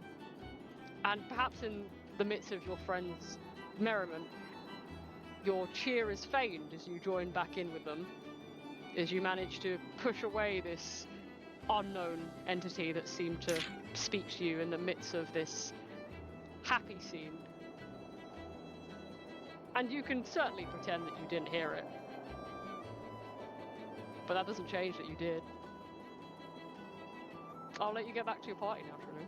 Oh my fucking god, Ronnie! I think you would have seen, if you were watching, you would have seen Trillian slightly stumble on the chess piece, ripping at the stone as she recoils from the words, and then she'll just she'll cover her one part of her face with her hand, and then she'll just almost like staring into space in shock, just go, "Weapon of death." And then, but then it almost is quickly, you'll see her kind of just realise that she's not alone, and then just quickly, like, her eye will dart upwards, particularly probably towards Odette and Oz. And she'll realise they're still there, and then you'll just see her kind of just, like, literally force her hand down, force herself to stand up straight as possible, obviously, you know. She's bisexual, so who knows? No, as straight as she can, almost like rigidly, regimentally styled, almost, you know, kind of forced marching style. And then she'll just kind of, like Ronnie said, she'll put on a very almost fake grin and walk back up to Oz and Odette and just go, "Sorry, I think it's been a long day. Maybe my exhaustion just got to me for a second. Should we? Are we still dancing?" Trill, are you okay? That seemed like more than just the dance and the day getting to you. Do you need to sit down? I think Well, I should have rolled a Trillian. perception check instead, to be honest. I think Trillian will look at you and then look at Odette and then go, "Maybe it might be for the best. I mean, I know." And she'll look towards Odette. "I know you're still injured, so maybe we call it there and we'll go have a little rest for now. I'm sure there's still plenty of things we can do together." Dancing is wonderful, but I do think some rest would be really good right about now. Quite right. And Oz will just start leading the two of yous back to the campfire. Kind of gesturing again for yous to sit down on his cloak next to the fire. So we don't have anything comfier. Yeah, I think in the very classic style, Odette will do what I say because I'm Odette. Yeah. Odette, yeah, just did it again. Trillian will sit by the fire as you instruct Oz, and you'll just see for a moment she'll just stare into the flames as if she thinks she might see something, but just as quickly as she does, she'll kind of snap out of it and look towards you, Oz, and just give a very grateful nod of the head and just look and go, "Incredibly kind, Oz. Thank you for giving us your cloak like this." Please, it's the least I could do. Hold on a second, and he'll just rummage into his bag and like give you his water skin over, unscrewing the cap for you. And he'll pass it to you. Yeah, I think Trillian will take a swig, but I think to her, considering what happened, the water will probably taste incredibly like wrong. It'll probably taste like almost like weirdly disgusting, and just even though it's water, there's an acrid taste to it, I think. And then she'll nevertheless, you know, have a decent sip as if to make it give the appearance of actually, you know, using it, and will just swallow down the water, biting back a natural response at such a grotesque taste. And then she'll quickly hand it back to Oz and go, "Thank you for that as well.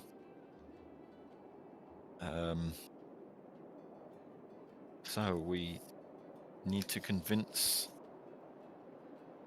old enemies to become new friends. It's almost like us, isn't it?" Yeah, you could say that.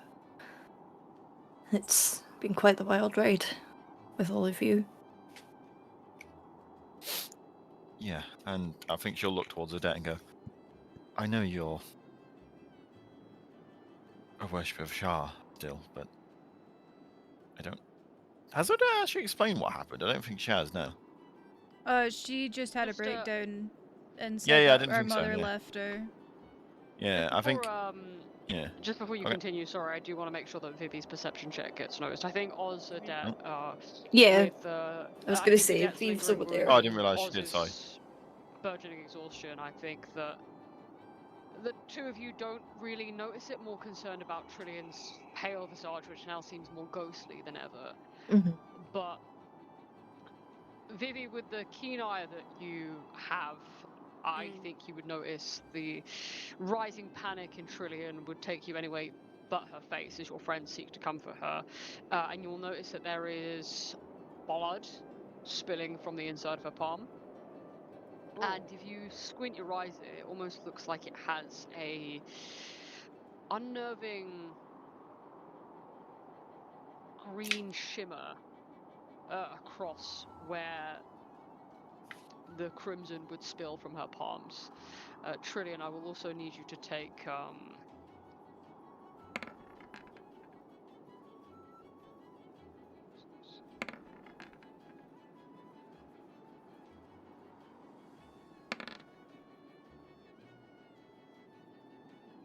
could you take 8 necrotic damage, please?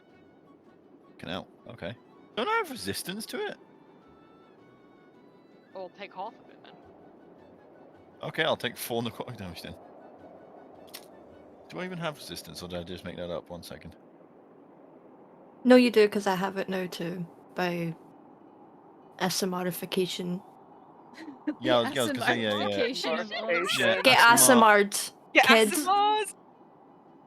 Yeah, I think you'll ASMRification of Oz. you'll just see Trillian just grimace as the pain of the necrotic energy rocks through her, but again, she'll do her best to make it as fleeting as possible so that as many of you don't see it as can. Basically, she's trying to hide it as best as she can. Vivi, I imagine like she's got her arms linked with Amador, and they're like going in circles, and then she catches sight of Trillian, and for a moment, like a sort of a worrying like gaze sort of just like flashes over her face, and she kind of like she still dances, and then just watches as Oz and Odette like escort Trillian, and they sort of go off of the board, and she kind of like just starts to kind of watch a little bit more closely, more of a concerned eye, but continues playing.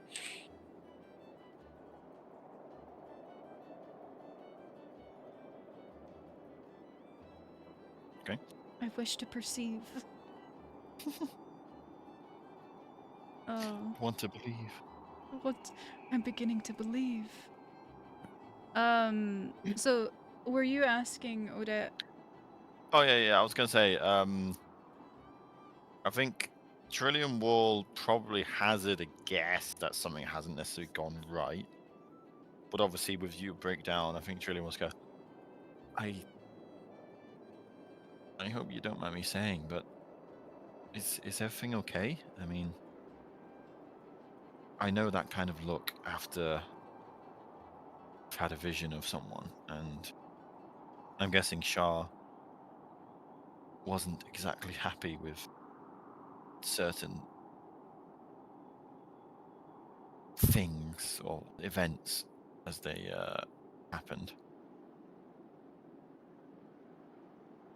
Sensing the topic of conversation, Oz is gonna make his eyes kind of fall on Vivi, and he just kind of like moves his head and like gestures over with a hand to kind of insinuate her to come here because it's important.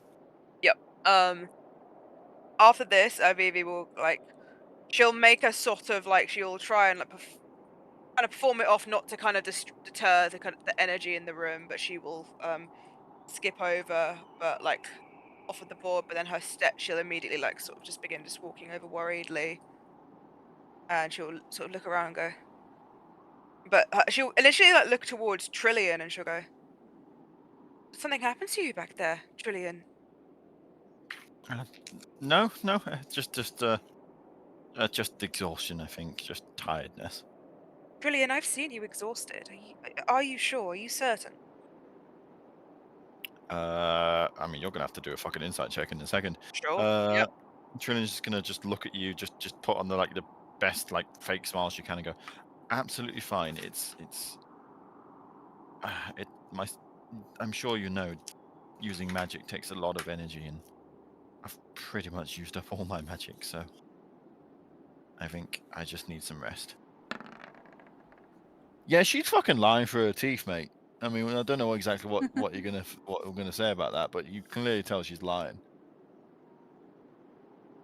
She like reaches like a hand and she kind of like goes. I imagine that Trillian's like quite tall, much taller than Vivi, but she'll like reach up and press like the back of her arm against your forehead and tilt her Mhm. head, and she'll go,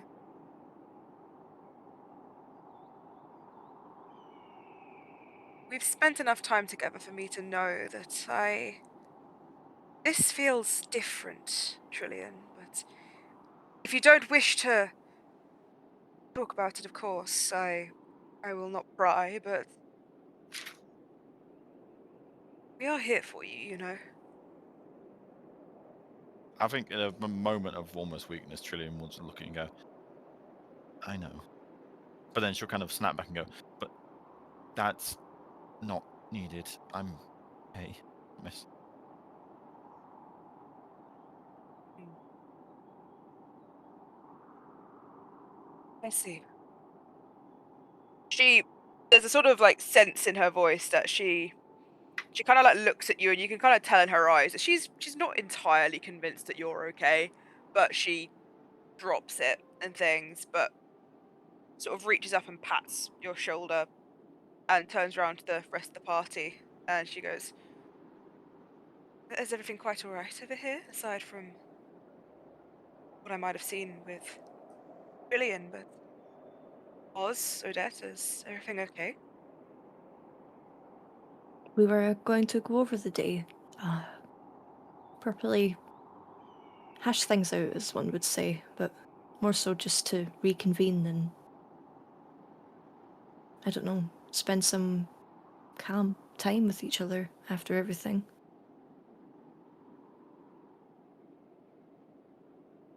There's room for another by the campfire. Oh my god. And he pat down like next to the campfire, like close to his cloak.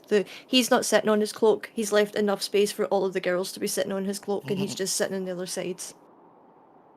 I Well, I love can't not Oz. fucking with that. Blush. Like when you said there's one So more seat at the chivalrous. campfire, like my Adam Ronnie, my brain just went, "Oh my god, my heart." No. Or did I do an Oh, unintentional thing? yeah, it's one of the previous campaigns. Basically, one of the characters who was initially an asshole kind of asked that very We went over this. question. Yeah, the campfire. Yeah. Yeah, the campfire scene. Earl and May already know this. I told them Oh, about did it. I? Yeah, of course. Yeah, yeah, Yeah. yeah. It was that. It was Oh, Yemi that and Yemi. Yeah, happened. yeah, it I was Yemi. forgot that part of it. I just done Yeah. that naturally, but that's funny. Oh, I love that. Maybe subconscious. Hmm. Phoebe like nods, and he puts her instrument to the side and things, and sort of sits and like looks around and goes, "So, is anyone in particular starting or want to say anything?" Like she's very much like a kid, like for show and tell, like looking around, like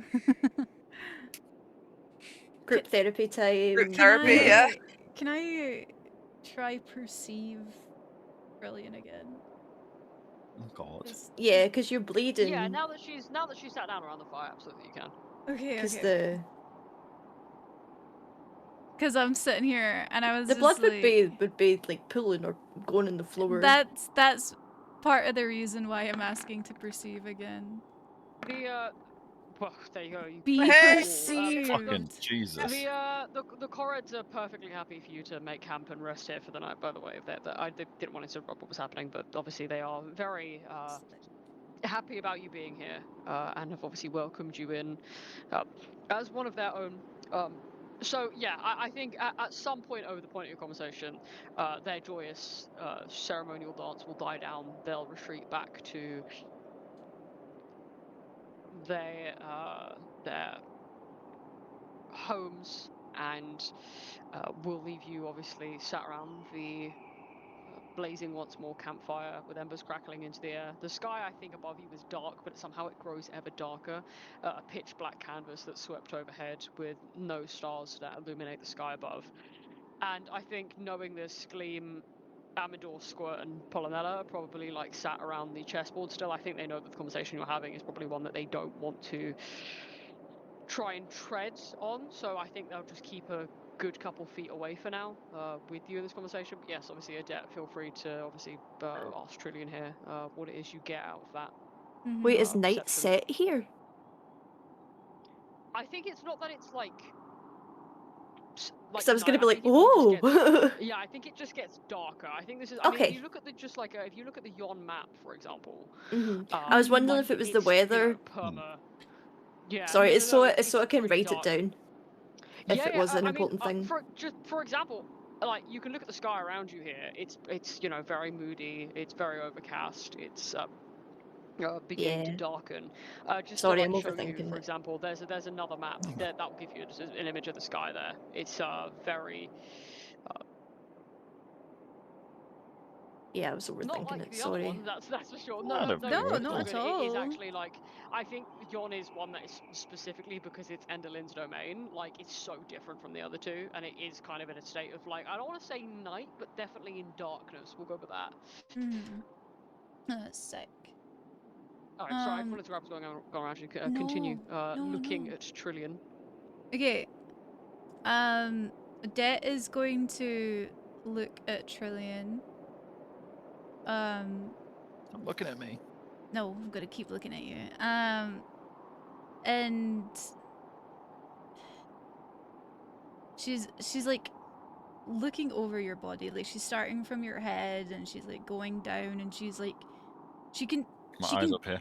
I know she just feels like something is wrong and she can't figure it out. And then she's gonna like shuffle crawl over to you. Okay. Right? I'm not in the fire. Just pretend I'm not in the fire, okay? I'm actually God, you're happy Felton in the to- fire sphere. I'm actually happy to give you something from your perception check, Adet, that Ooh. that Trillian is not gonna know or say. Oh.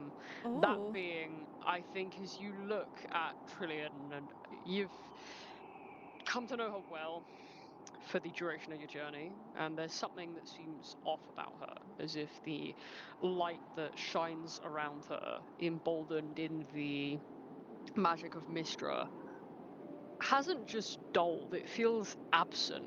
And as someone who is now missing their own clerical magic, I don't think it feels to you as if Trillian's power is gone, but it seems to have shifted. It almost makes you a little bit nauseous to look at. It makes your eyes water, even as you get closer to Trillian and you look at her. There's something about it that sets your teeth on edge. Yeah. You can't quite tell why. Your friend is still very much your friend, but there's something about her that seems to have taken on a much darker aspect than you would have expected it to do so. And I think looking back on your journey, seeing how being in Loomlurch changed Vivi, and how being in wrong names, they all mold into one of my mind. Being in Downfall changed Vivi, being in Loomlurch changed Oz. You would imagine that being in Yon, this might be the effect of it upon Trillian, but is something about it that is just so changed to you. Seemingly in an instant, like you've blinked your eyes and suddenly your friend opposite you is shrouded in a completely new and different power that hasn't quite overtaken her. It has not seeped into her bones more than it has become manifest a will of her fingertips. But I would say it's a very noticeable change, that where your friends around you here might see it as seemingly a fleeting fit induced by Enderlin Moongrave, it seems like while it could be that, it appears to be the notes of something much more sinister. There you go. I think that's as far as I can stretch till 26. Thank you. I'm not 20, by the way. Sick. I have a. Yeah, It's that not was a in nat that. 20. Oh, That's why I made sure that I was a nat went on 20. for Holy as long shit. as I possibly could. Yeah, I got a nat 20 and I have a +6 modifier to Damn. my insight and stuff. Okay. Odette, like, she like crawls over to you, and it's like she's looking for something, and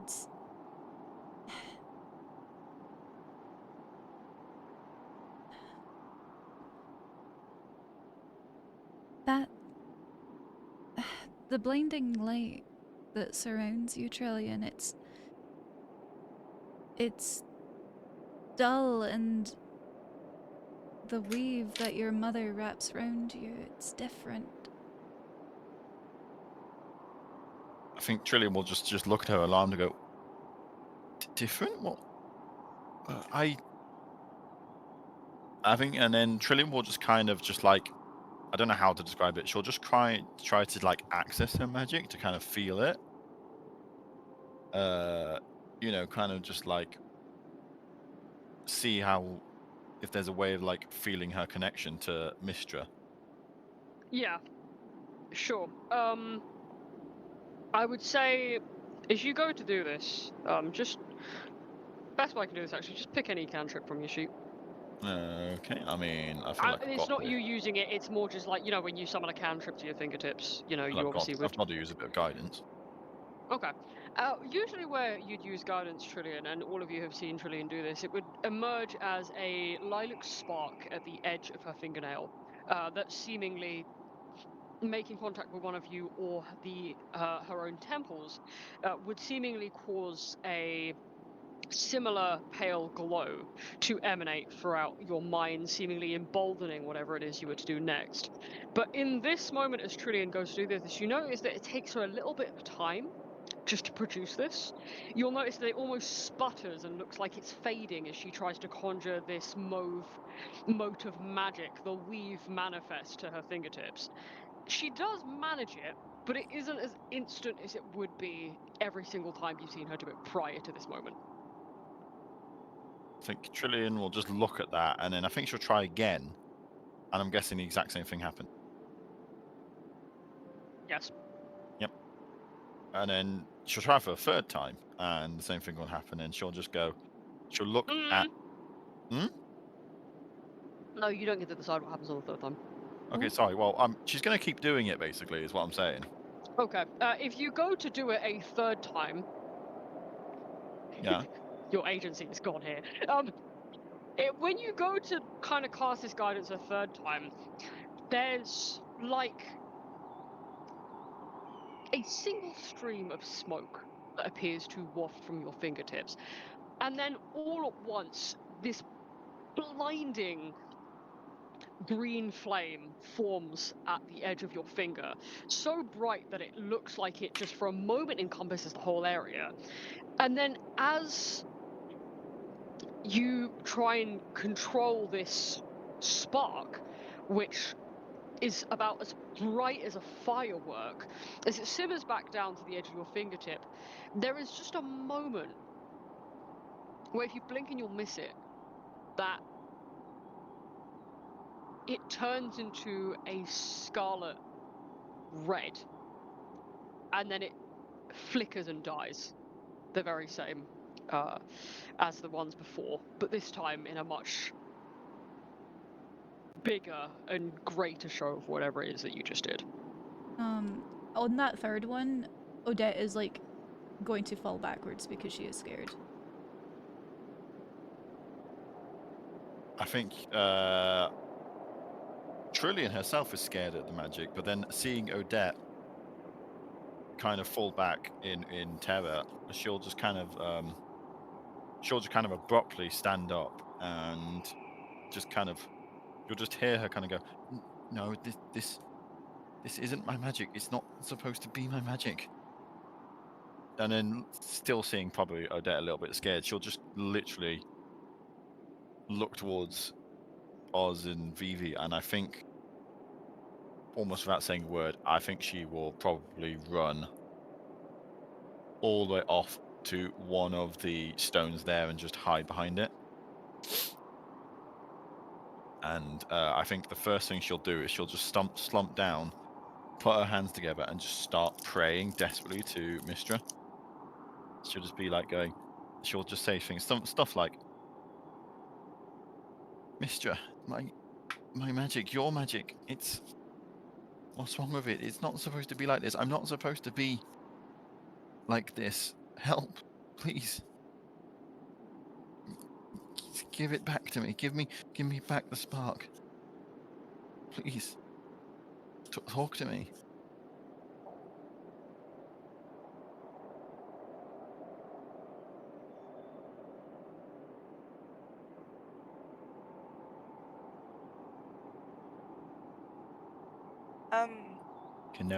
Does she get no reply? I mean, if I was about to say I was waiting to see if someone else was, but VV. Well, actually, I was waiting. I wasn't sure if like something was gonna happen. So I would she's say, as you call out in vain here, Trillian, there is no voice that comes to meet you, no tingle across your skin that you recognize as the weave that comes to comfort you. And the vibrant flame of Mistress power that emboldens you still is present somewhere within your vast cavern of a chest, but it feels so far away from you when it should just sit comfortably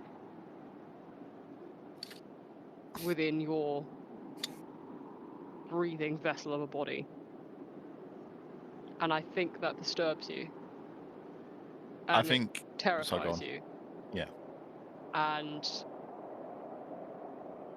there is an uneasy feeling that comes with sitting with yourself and trying to figure out what that is.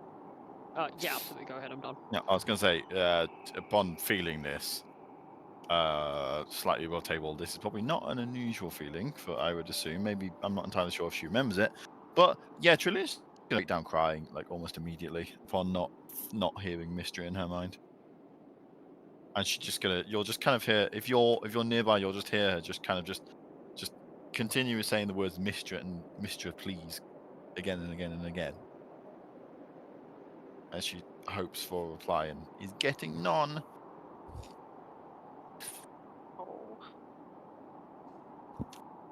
oh. Vivi, like, I think especially hearing like Brilliant saying just Mister and Mister over and over again, that just almost takes her back to home of hearing so many people who follow Mister speak her name. And I just want to add to that as well, V. Sorry to interrupt you. oh no, I you're think okay. now that you have your full memories back, it's not even just hearing people say that. I think you've definitely heard yourself say that now. Mhm.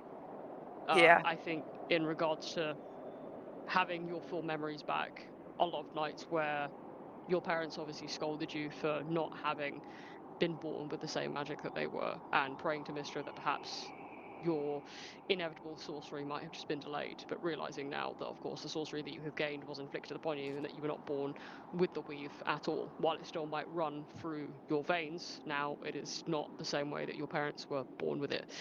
And I think now having full recall of your memories, seeing Trillian like this, I think moves something deep within you that now begins to resonate with a memory of your own, of this being a way that you were, I think, more than students back at the wizardry school that your parents ran. This is definitely, I think, more in tune just with the memories that you not so long ago reclaimed, but that are very much yours now. I think she initially she would kind of just be stood like sort of by the rock and hearing sort of Trillian, like her eyes just like shut, and it almost feels like someone like it's just like there's just a pain in her heart. It's like a sort of a wound that like reopens itself, and it's sort of taking her right back to many times in her life. And um brilliant, you will hear like footsteps, and then you'll feel two like your arms like probably very awkwardly just like wrap around your shoulders. um she's gonna cast calm emotions, and She'll sort of just gently like lay her head on your shoulder and she'll go, "So sorry, Trillia."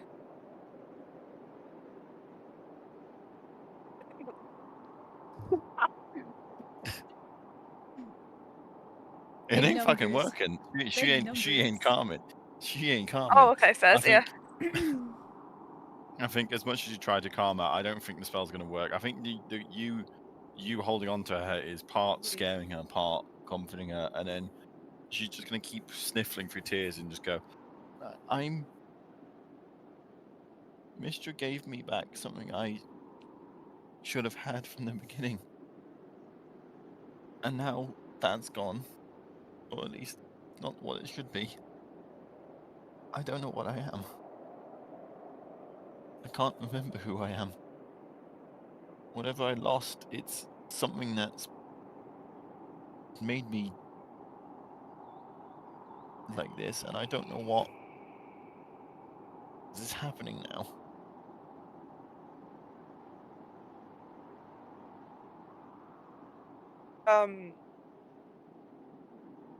Her her sort of face almost just like winces a little. She actually like just like skirts round and she will gently like take your hand in hers. She'll go, "My friend, look at me." I think you'll just see Trillian sniffling, but she'll never let. She will eventually look up towards you with obviously reddened eyes.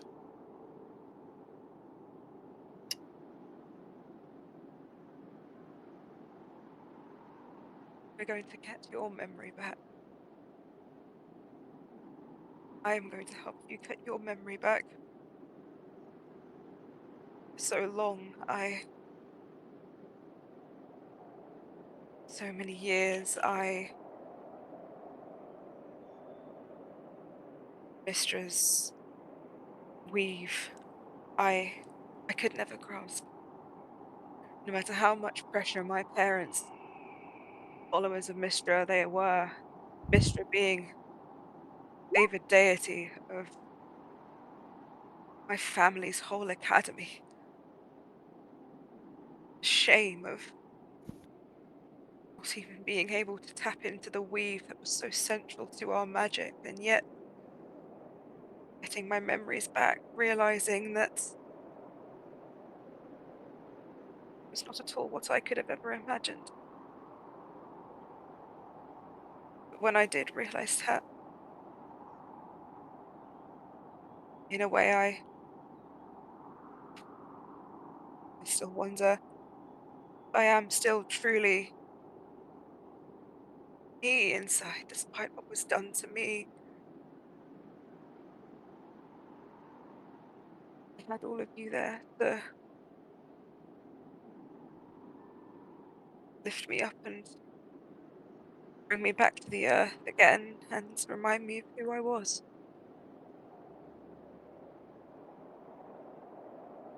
And no matter what happens from here on out, we are going to get your memory back.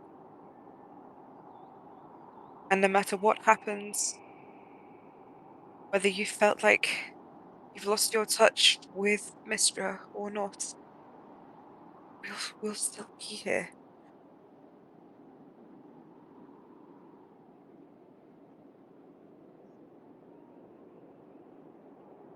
I think Trillian will just look at you and look at your words with almost like a wonderment, and just realizing that she's not kind of alone in this feeling. She'll look at you and go, it's a lonely existence having to ask for something you don't know you don't have. And then she'll kind of just bring herself up, kind of wipe away her tears with her her hands, and then just look at the others and go, let's rest now, and then yeah, let's go see about getting on what we lost back. For me and for a bit, I guess. We need to get to the bottom of this, and no matter what comes of it, all of us will still be standing by your side. Okay? I think she'll just nod and go, okay. She'll reach into like her pocket and pull out like her handkerchief and gently hand it over to Julian with a smile and say, whether you're powered by mystery or not, just know that you're one of the strongest people I have ever met, Julian. Nothing or no one can take that away from you.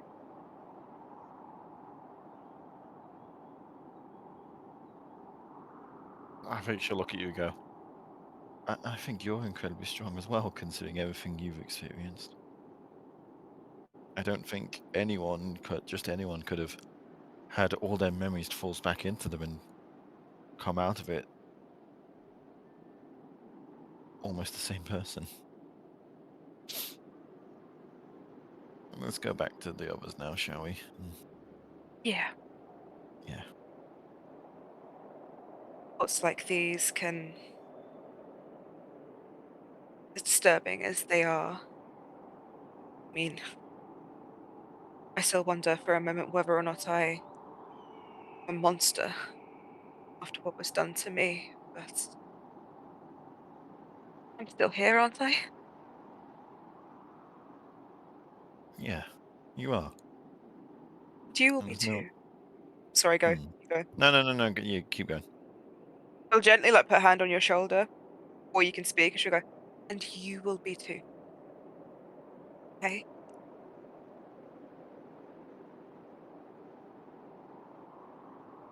Trillian will nod and go, yeah, okay. And I think, yeah, she's ready to head back to the others now. Yeah. Phoebe will kind of put like a comforting sort of arm, like she'll pat your back and things, and sort of have like an arm sort of against your back and things. She'll sort of help guide you back towards the squad. Mhm. Det was very, very slowly attempting to come over. She's just. Hey, listen, if Odette is stood there and Vivi comes out, she will. If Odette wants to have a one-on-one with Trillian, then she'll kind of like look back and forth to try and gauge that.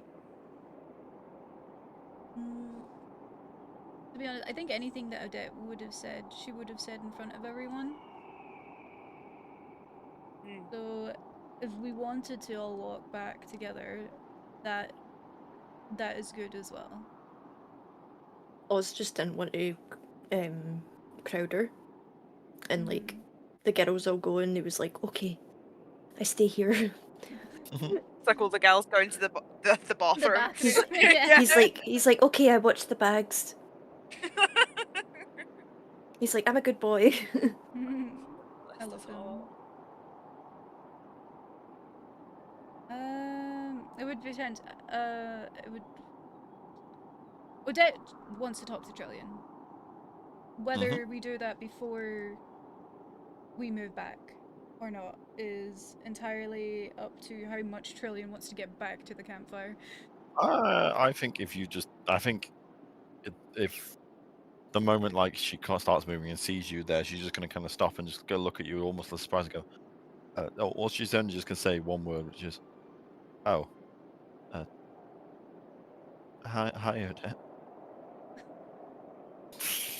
That's 3 words, but whatever. Um, Vivi will kind of like look back and forth between the two of you, and she'll give Trillian an assuring smile. She'll go, "I'll see you both back at the campfire," and then she'll give Odette like a soft like pat on the arm as well, and then she'll go pottering back to the fire Hell yeah.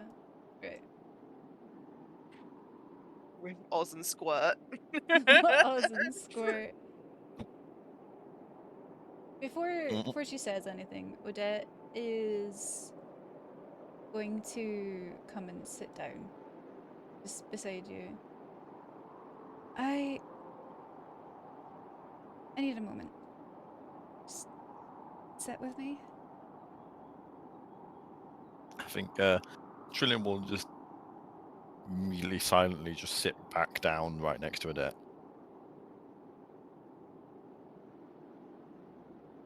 I'm sorry I was scared.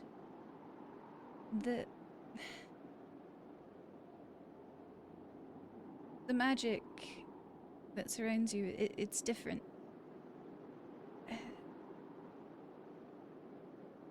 I realize that I must have upset you. And that's not what I wanted, it's just... Trillian...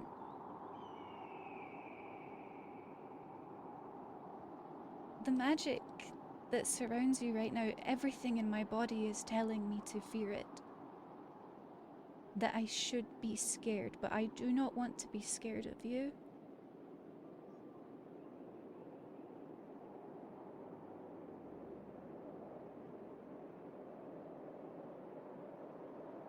I think Trillian will look at her sincerely and go,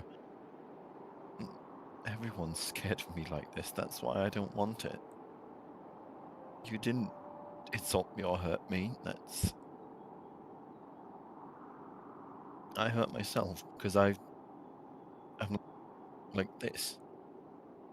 And as a gesture, she's going to cast guidance again. What happens?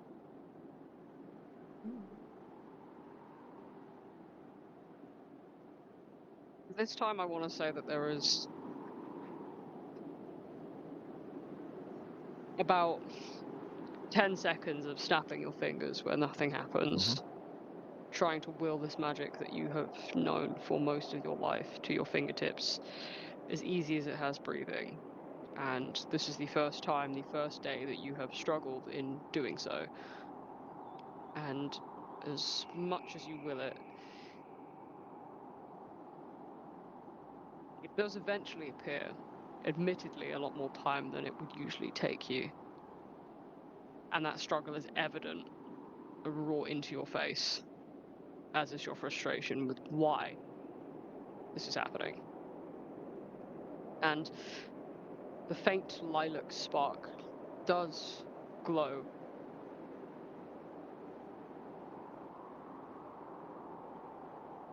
And yes, while it is yours,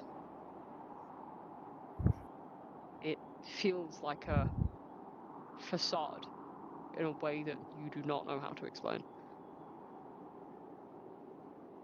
Yeah, I think Trillian's done that more just to demonstrate how her magic's going awry, and she'll just look at Odette and go, I'm supposed to be a beacon of hope, a shining example of the gods and goddesses turned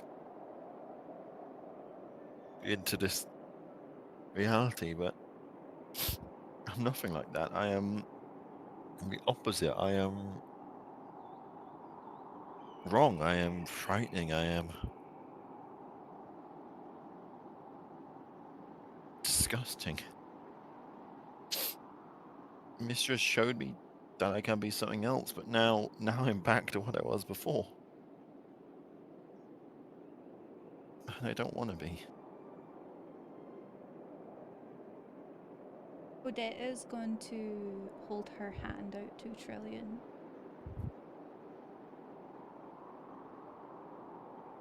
Yes, I think she'll take it. Yeah. She'll very trepidly take it. Yeah.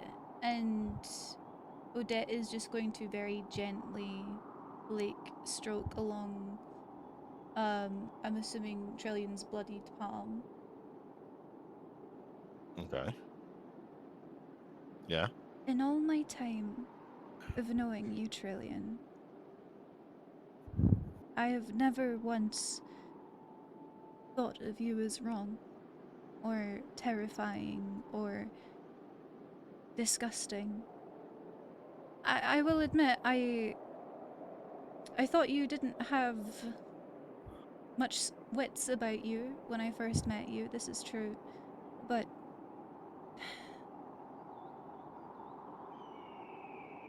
you are one of the most good things I have ever seen. I don't know how to put it into words, really.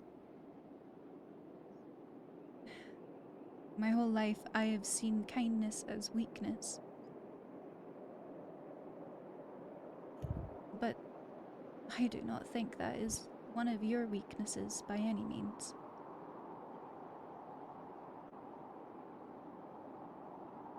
I have spent my life thinking I was wrong. I was born wrong. My family made that very clear, and I changed myself in every facet for them. I cut off my own ears so that I would look like my sister. So that the parts of me that I thought were wrong would become right, but that never changed who I was. At the core, you understand what I mean, right? And I don't think at your core you are disgusting or wrong or bad. I don't think you are any of those things.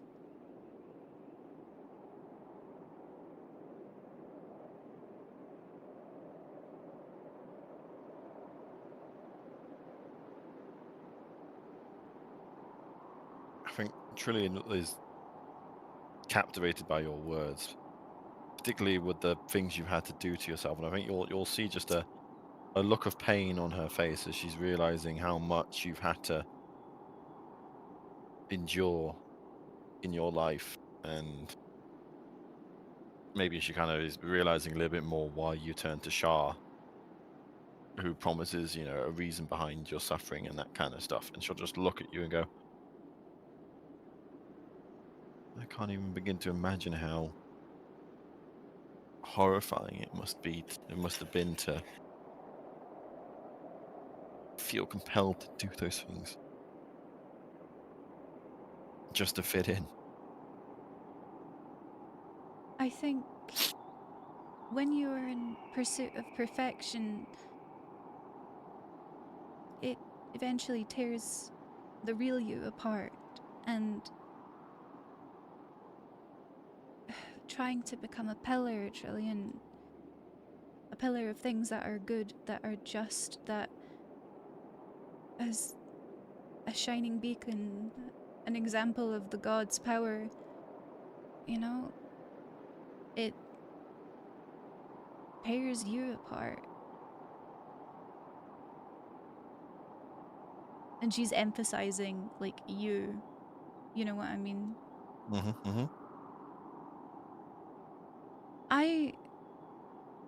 I don't know whose magic surrounds you. In all honesty, it feels so much bigger than just you. I think it's an outside influence, but I cannot say for sure, but the darkness that surrounds you is dimmed by the light that you shine.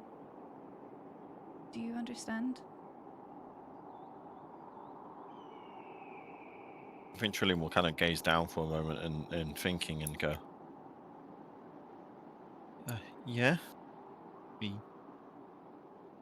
I guess you're saying I'm not only just a vessel of the gods in a way, I am my own person. Thank you, Adet. You'll have to thank Oz too. He's kind of the one that made me realize that our faith, it shouldn't consume us.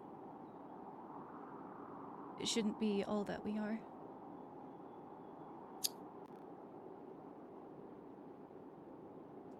I think Trillian's just thinking upon that particular phrase, and she'll be like, yeah, I guess when faith is all you have, it does feel like it's the only thing you can do. I guess you really should be thankful for us.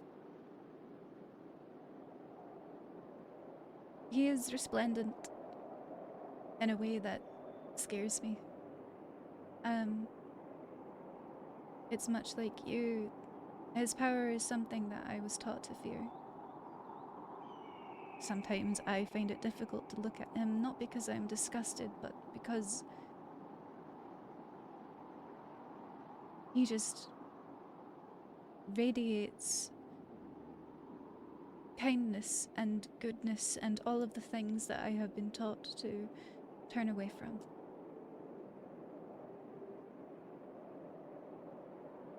Trillian will kind of nod and go, I think he is. I don't know how to say it. He is the best of someone, or the best of all of us, in, well, humanoid form. I guess that's why he's so alluring.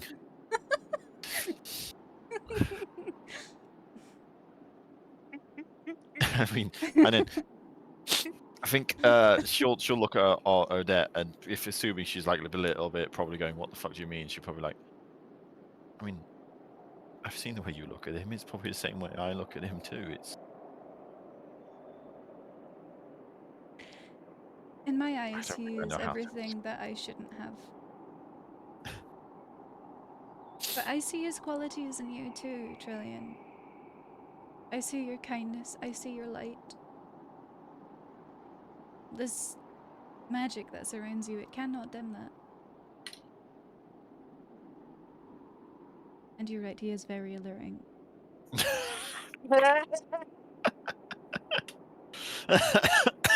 Don't tell him I said that. As long as you don't tell him I said that. I think,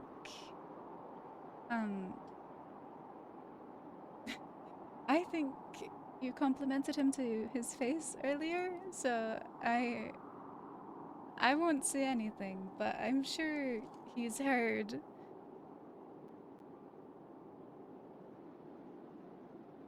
I'm sure he's heard. I think you'll see Trillian blush slightly, and she'll go, a moment of weakness, I guess, but I'm sorry if that is something that you don't see well. But I mean, and she'll look towards you like very intently, going, I hope you know I did mean it when I said it before when we found out who you worship. I don't know how easy it is or if it's even right, but I think you're alluring too.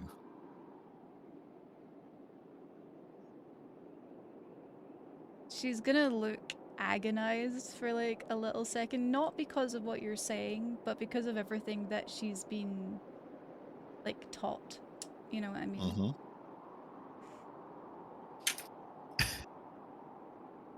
Trillian's fucking going for it.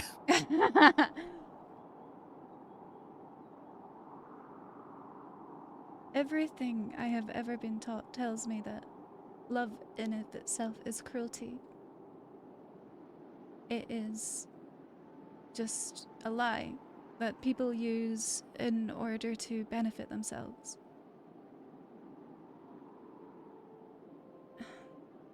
If you were to have said that to me a few days ago, I would tell you that I did not expect you to be so cruel. But after everything, I cannot explain my feelings. And I can't understand yours, but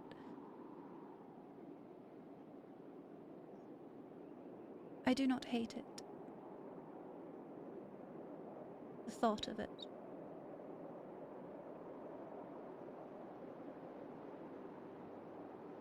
I think you'll see Trillian have a kind of rare. I say rare. She's found like 3 fucking times today. You'll see Trillian smile, upon hearing that, and she'll just. She knows it's not a tacit, acceptance necessarily, like fully, but she'll nevertheless go. I think that's a start. She'll give like almost like a little coy laugh, and then I think we'll gesture towards the others, to Vivi and Oz, and go, shall we head back, or is there something else you want to do? It is quite cold here.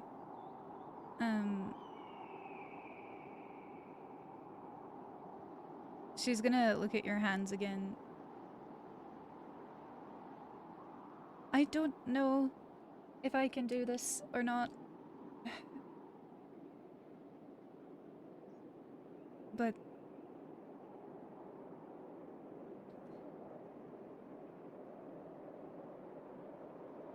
I hate the thought of seeing you in pain. Ooh. Sorry. Yeah, do you think I can try healing Trillian? Yeah, go for it. Yeah, I don't know if I can though, that's the thing. I think Character you progress. should have healing hands as cleric, right? I don't. I have to I have Every a healing cleric spell. does have an every cleric does have an innate So healing Channel ability. Divinity I'll show. Divine Spark? Yeah, so go your main bit. Adept, scroll all the way down. yeah. I know I The have one bit divine of healing. spark healing. Mhm.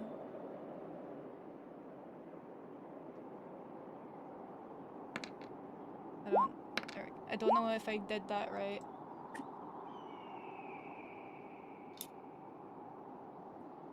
You can take the first one. I did it twice by accident. Yeah, no worries. Okay. As you go to cast this Adept, Yeah. I think there's a struggle in how you want to cast it.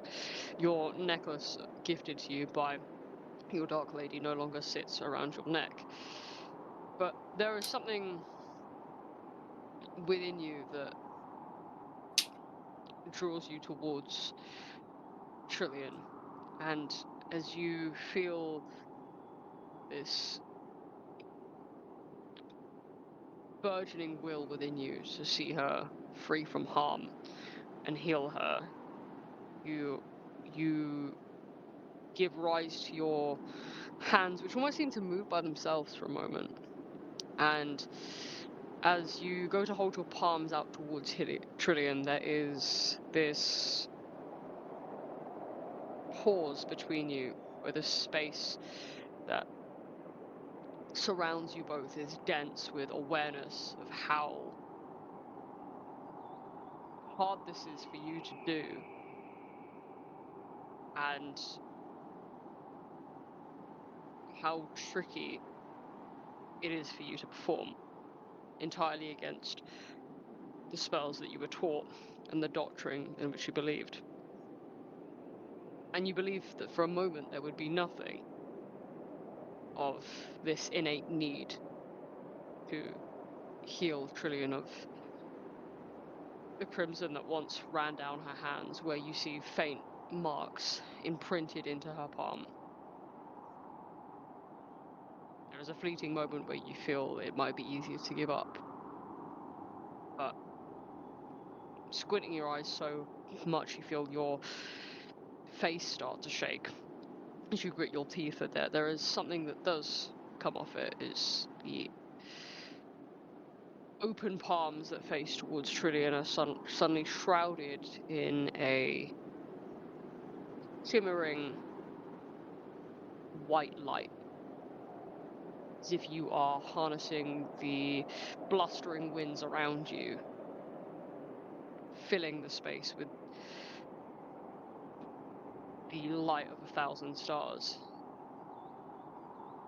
And you go to press your hands towards Trillian. I'll allow you to choose any other script where you go to put this, and I think, Trillian, there is this calming wave that washes over you like the flow of a trickling river. For a moment, just grants you a semblance of peace away from the terrors that gnash away at your mind, the sharpened teeth of barking dogs. And it's like a drop of water in the middle of a lake that sends ripples out throughout your body as you feel the marks within your palm begin to close and heal themselves. Simply at Odette's will. And perhaps, first time, no one else's. That was really cool. Yeah, So I cute. think Trillian will feel the warmth, as you say, as the healing goes by, but then she'll look at Odette in abject wonder. Okay, I don't know if you're gonna let me do this, but you know how you said my like kind of magic has changed? Would you say the same has happened for Odette now? Can Trillian see that? Do you want me to do a perception check for that? Yeah, you can do an Arcana check for that as well if you want, either one. Okay. Perception is actually higher. Can I do the perception actually? Yeah, go on. Got a 6 instead of a 5 Okay. for it. Okay. I would say from being sat with Odette here, it feels less like Odette has learnt something new, but something has adopted her within its otherworldly grasp. That Odette appears to be exhibiting what you would imagine to be a part of her that might have been stolen or repressed or unlearned from her years as a cleric of Shah. You're not sure what it is. You're not sure if it's quite even her. It's puzzling to look at, even more confusing to think about in all of your arcane knowledge. It's not something you've ever seen her possess. And you can see, even as she does will this to her hands, there is a struggle with it, as if someone is trying to recall something that's been long lost. But it manages to manifest itself between you both. And for a moment, it is enough to break through the barrier of everything that Odette has learned and heal you. And I think that's about as much as I can give you. Yeah, no. I think. Yeah, yeah. Trillian's just gazing at Odette in like wonder and like a newfound kind of like adoration. As she'll just look at her and go,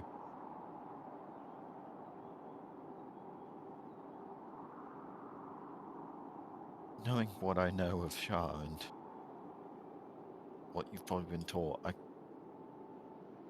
know how difficult that must. Sorry, Thank you, Odette. Oh, you, was I too you quiet? cut you cut out ever so slightly. Got it. Got it. Just at the end part before you said thank you. What was it you said? I got to What did I say? that She's must. basically, yeah. I said that must have been difficult, because basically she knows how Shah must have taught you and stuff like that, and how you're somewhat adverse to healing. So she says, oh, it's difficult, and then pause, and just she says, thank you, Odette. No idea how much it means that you were willing to try such a something like that for me. I have long believed suffering to show one's sincerity.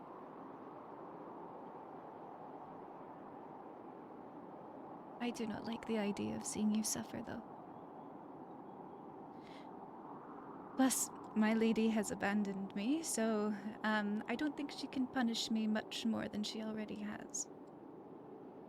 Is that the first time Odette has just straight up said Shah's abandoned her, like saying my lady as opposed to mother? I think so, yeah. Yeah, probably. Yeah, I think upon this somewhat flippant admission, I think Trillian will just look at you with sadness and go, it's strange, you know. Were it any other time, I would be happy to know that Shar is no longer with you, but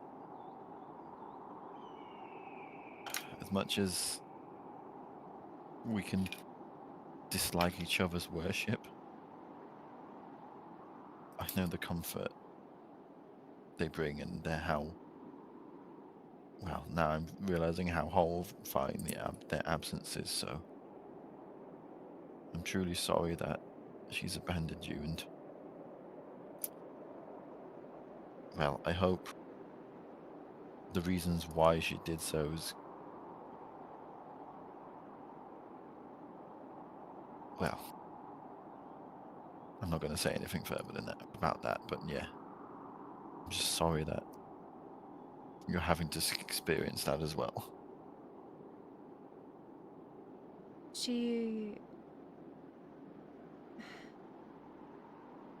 I failed her. To put it simply, I suppose.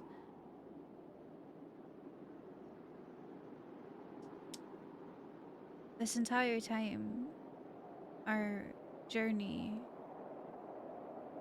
I thought I was sent here by her to lead you to her, to make you accept your losses for your betterment, for your safety.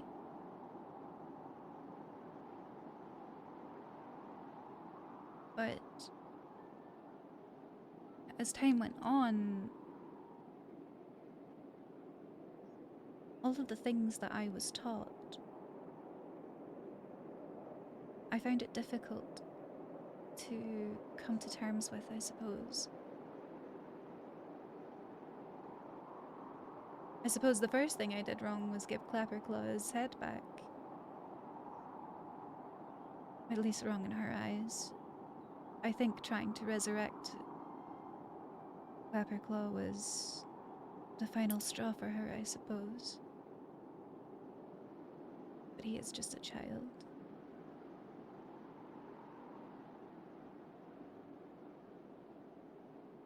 I tried to appeal to her nature. I tried to explain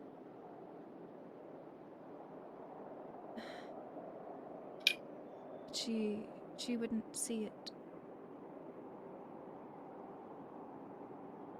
She said my punishment would be her absence, that she would no longer keep me safe, that she would wait until I was truly sorry before she invited me back into her embrace.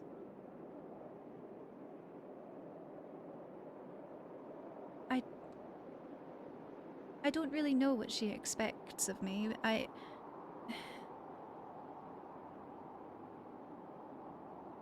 She wanted me. She wanted me to become one of her. It's a lot. You were very right, though. Her absence is terrifying to me.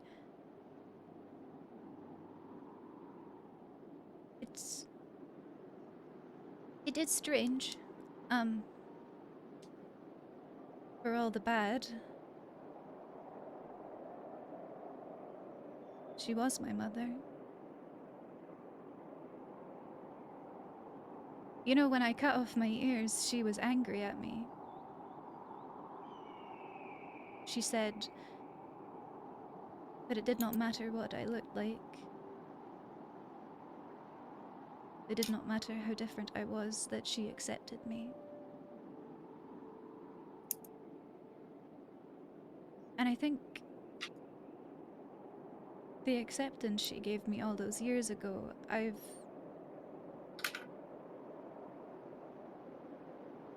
searched for that since, and I have not found it.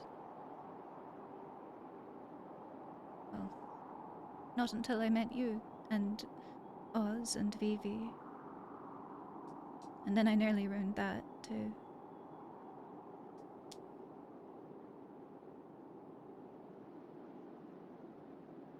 I'm rambling.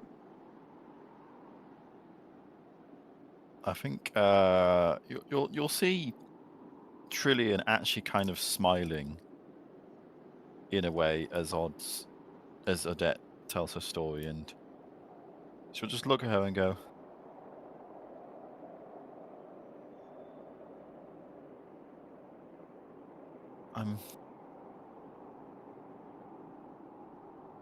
You have no idea how oddly happy it makes me that you've shared that story with me. I know it's a sad one, it's an awful one.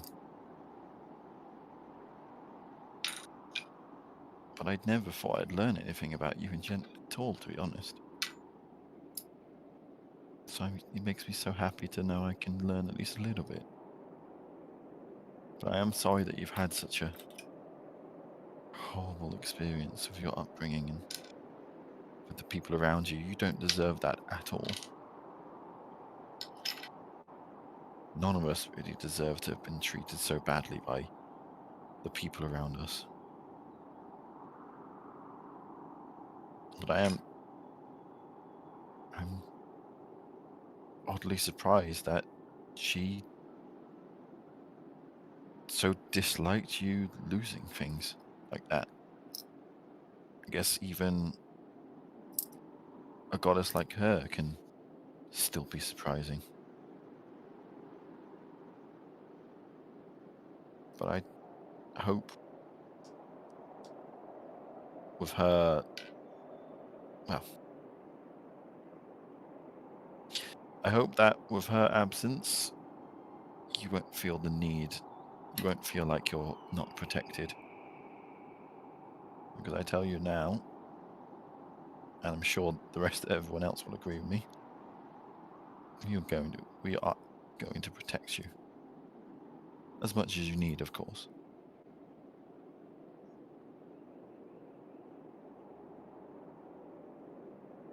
Odette is going to, like, take in what you're saying. And I think she's actually going to, like, tear up a little bit. Mm-hmm.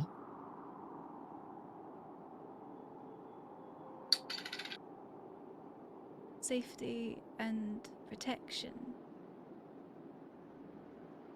is not something afforded to too many. Especially in Baldur's Gate. But I do not feel scared when you are by my side, along with the others, of course. Thank you.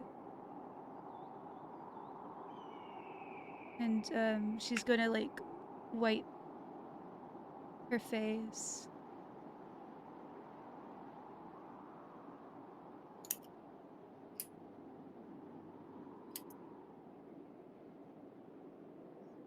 The darkness and the magic that surrounds you.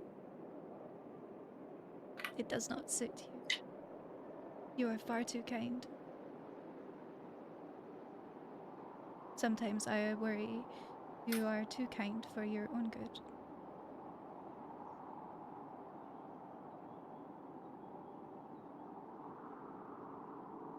I think in turn, Trillium will look at you and go, and the life that you've been given and forced upon you is not the life you need to live either. I know Baldur's Gate is not the most safest of places and certainly not the best of places for everyone to be, but you don't need to let what the hand you have been given in that city be the only thing that rules you, the only thing that commends you. You can be whatever you want to be, Odette. even if that something is not what your family wants. You deserve your own life, with your own desires and your own needs and your own wants. And quite frankly, fuck anyone who says that you can't have that.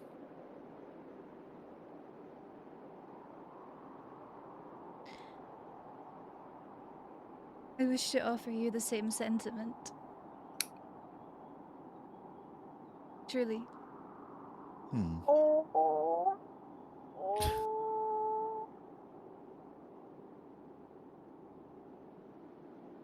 I think Trillian's going to take one of your hands in hers, and just squeeze it comfortably and go, well then, how about we agree to claim the life we want together?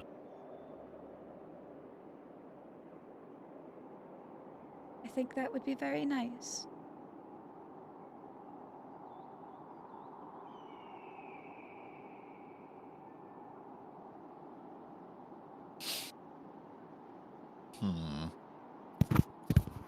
You know what? Fuck it. Trillian is going to look at you somewhat sheepishly and nervously and go, I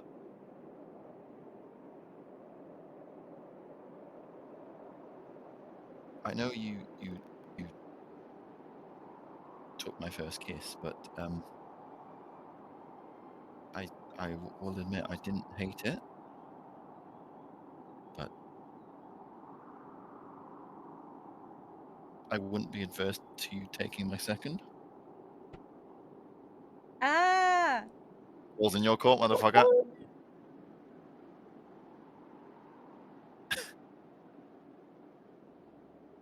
And should I expect to be punished again?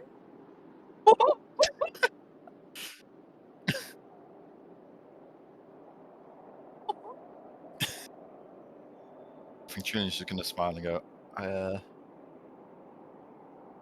depends on what you want as punishment, I guess.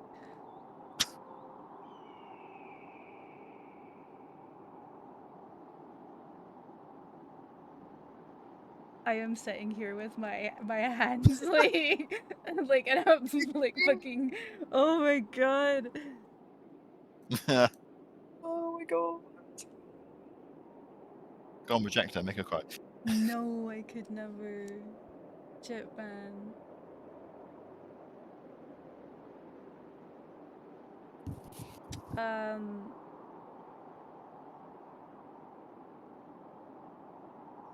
Odette will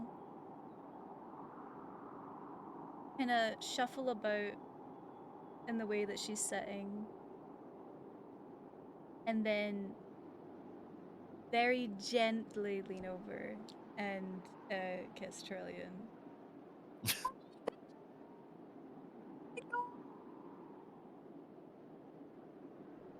I think this time, instead of the surprise that you get, that wasn't the last time because Trillian didn't expect it. I think she'll be more with this one and lean a little bit more into it. But I think, conscious of the fact their friends are nearby, I think she won't hold it for that too long, so she will pull back. But she will have a smile on her face, and she'll look at Odette with like a renewed sort of adoration again. But then she'll look to the others and go, I think it's about time we rest, don't you think? I am quite tired. I will say that.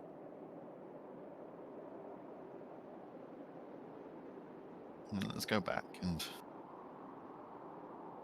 face the morning together, shall we? I think that sounds like a wonderful plan. Odette is gonna like stand up and dust herself off. She's a little embarrassed, but like not in a bad way.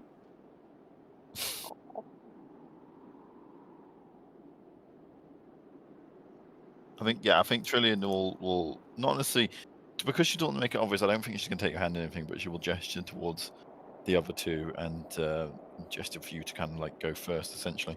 Yeah, that's fine. Odette will like kind of slowly awkward hobble her way back over because she's still injured, brother. She's still Yeah, going. I think seeing you do that, Trillian will then take one of your arms under hers to kind of help you over. Yeah, cheers, pal. It's needed. Oh, Oh god. No, I love that. so cute. Yeah, no, we can It was making so our way cute. I just didn't want to downtown. interrupt. Oh, don't worry, you're getting it soon, Oz. Ayo. Don't threaten me with a good time. We spent a hot minute glazing you. I know I was sitting here like, I I just said wanna that Oz was mention like sneezing. where Squirt is sat is canon, by the way. That's not incorrect. Where is he? I love him. He's in the fire. Oh my god, Why he's in is the Squirt Fire. in fire! the fire, brother? He's recreating that Elmo gif. Oh my Yeah, god. that's so on brand. Evie's like warming her hands over the fire and like giggling. In the time you guys have been away, Oz has made like the best meal he can out of the rations that the party has, like for everyone. Try to like warm it up by the fire, just make it somewhat enjoyable for everyone. And he's maybe even like started to mend some of your clothes and stuff like that, like little belongings of yours. I love this house No, husband. let him cook. I was Because literally gonna his say mum house did teach husband. him mending, Elmo. so Sorry, I just Right. opened memes. huh? I just opened memes and saw the fucking mic without screen Yeah, I like did look forward to that that one. is so good. As you return to the comfort of the campfire, the darkening sky above you now offering a chilly wind that blows through the gaps between the monoliths around you. Amador, Gleam, and Polonella will softly step towards you, and Amador will say, "Well, my friends, I believe that we shall be off to sleep. I'm not sure how comfortable Crown's board is for a night of slumber, but we shall see. Bright and early in the morning, I suppose we'll make haste for those Briganox, eh? Well done on establishing the first step of, hopefully, an alliance between these two. I'm hopeful for the best, but I think you've given them some hope that they've not had in quite some time. And we are all the better for it. Have a peaceful night's sleep, and we will see you not when the sun rises, but when the sky is a slightly lighter shade of blue." He'll give you a very courteous bow, and Gleam will offer one of her own, and she'll say, "Sleep well. I hope your dreams are pleasant, and may the same good fortune that we have encountered they follow us tomorrow. Good night." God, she's so pretty. And they will I be love off her. towards I love the seemingly the other side of the camp that you've made now, with your bedrolls down on the floor, the fire stoked with more fuel, smoke rising up into the sky, and the steam accompanying it from Oz's delicious meals that he's made in your absence from the rations that you've accumulated across your trip. It's a peaceful scene here in Yon. The serenity of the moment does not elude you. It feels like this journey that you have been on has all been for this, a moment where the four of you see each other in a light that feels so pure and true, as if your minds are clear of the things that had clouded them, even as two of you desperately search for the things that you desperately want back. And in the crackling flames of the campfire, there is a moment of calm among all of you as you set down to sleep. Just to make sure, does anyone want to say anything actually before you actually go to hit the hay here? I just want to make Oh sure yeah, nothing's been left unsaid. for real, for real.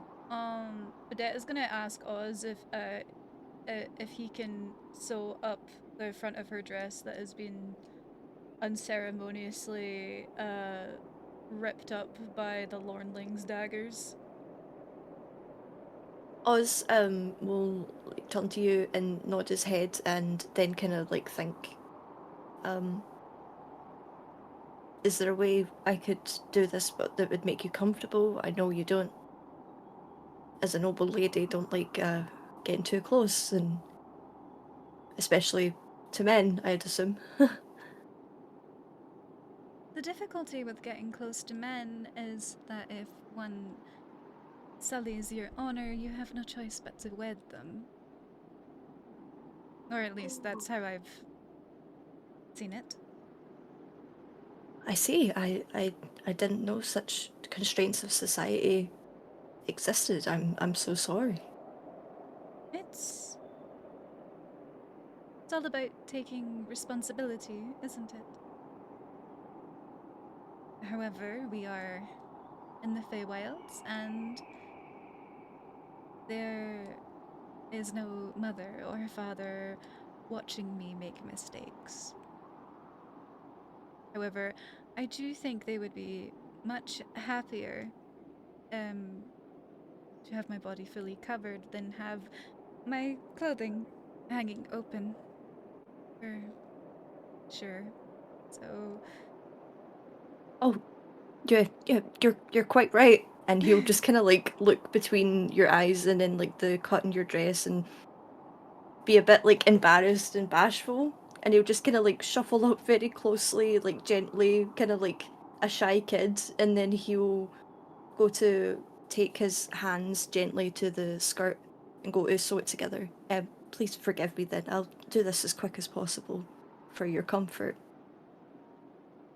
And he just will start sewing it as best he can. I mean, if you turned around, I could always take my dress off. You would just have to promise me not to look. Oh my god. Vivi is just like polishing her flute, and she's just like her head's just like turning. I think Trillian is probably halfway through drinking something. You just suddenly hear her spluttering and choking upon you saying that. Oz like takes a hard gulp and he's looks at you going, of course, why didn't I didn't even think of course. And he just kind of like swivels around really quickly and like covers his eyes with his hands, and his face is just kind of like red because he's just like, oh, I'm so bad at this. I know, I love him. The social interaction things. Polishing her flute, Ben, stop it. Lovely weather we're having, Squirt. Yeah, I think Odette will kind of take her time because clothing is hard when you're injured. And she's gonna slip out of her dress. Very awkward, and she's gonna like half cover herself with the bedrolls. Like the top blanket part of the bedroll. And she's gonna pass her ripped up dress to Oz to fix.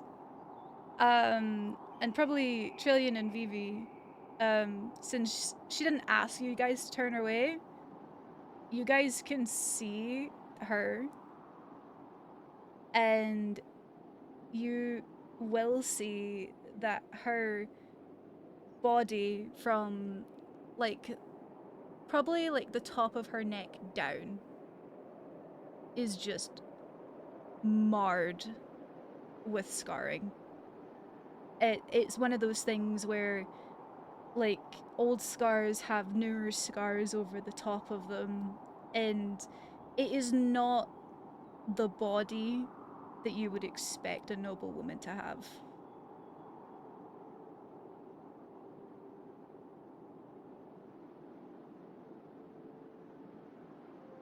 Oz still has his eyes shut, and he has like one hand over his eyes, like they're squeezed tightly shut. Like if he could squeeze them any tighter, he would be. His mum raised him right, and he would just a fumbling, kind of like shaking left hand will just extend outwards, kind of vaguely trying to expect where Odette would place her dress into his hand, and he's just notice he's just shaking a little bit. Bless him. Odette is going to like gently place the dress in Oz's hand, but being as close as she is, she's just very quietly going to whisper, and she's going to say thank you. You see almost like his ears go redder with like the closeness and not realizing and whispering it to him. With he'll straighten his back quickly, but still kind of like his eyes tightly shut, and he'll just like nod very quickly, unable to kind of say anything. Hell yeah. and start kind of like going to work, his eyes never leaving the dress. He ain't no peeping Tom. Oh, bless him.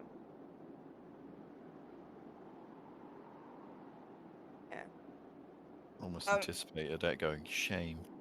Oh, for God's If the ladies sake. wanted to discuss amongst themselves. Yeah, I will say you guys would be very surprised to see Odette's skin look the way it does. Mm-hmm. Surprised as Vivi is, honestly, she'll spare like a very sort of respectful kind of like glance, and then she'll send Odette a really like soft, like almost like comforting smile, almost assuring that it's like you're safe with me, like almost like a sister would. I love Vivi. I think Trillian almost looks like she wants to say something, but I think it's more just like she's stunned by what she's seen. I guess in her head she's just thinking to herself, is that because of your family or because of Shah? But I think again, partially because obviously Oz hasn't seen, and so she doesn't want to cause like a bit of a scene with it, and also because she doesn't really know what to say. Mm-hmm. I think she's just gonna more. If you notice, you'll just notice she's just staring at the scars with almost like a cross between abject sadness and horror on her face. Given that you're Like- staring, I would say like there's marks on her body that are very obviously done by other people. But it looks like some of them were definitely self-inflicted. Hmm.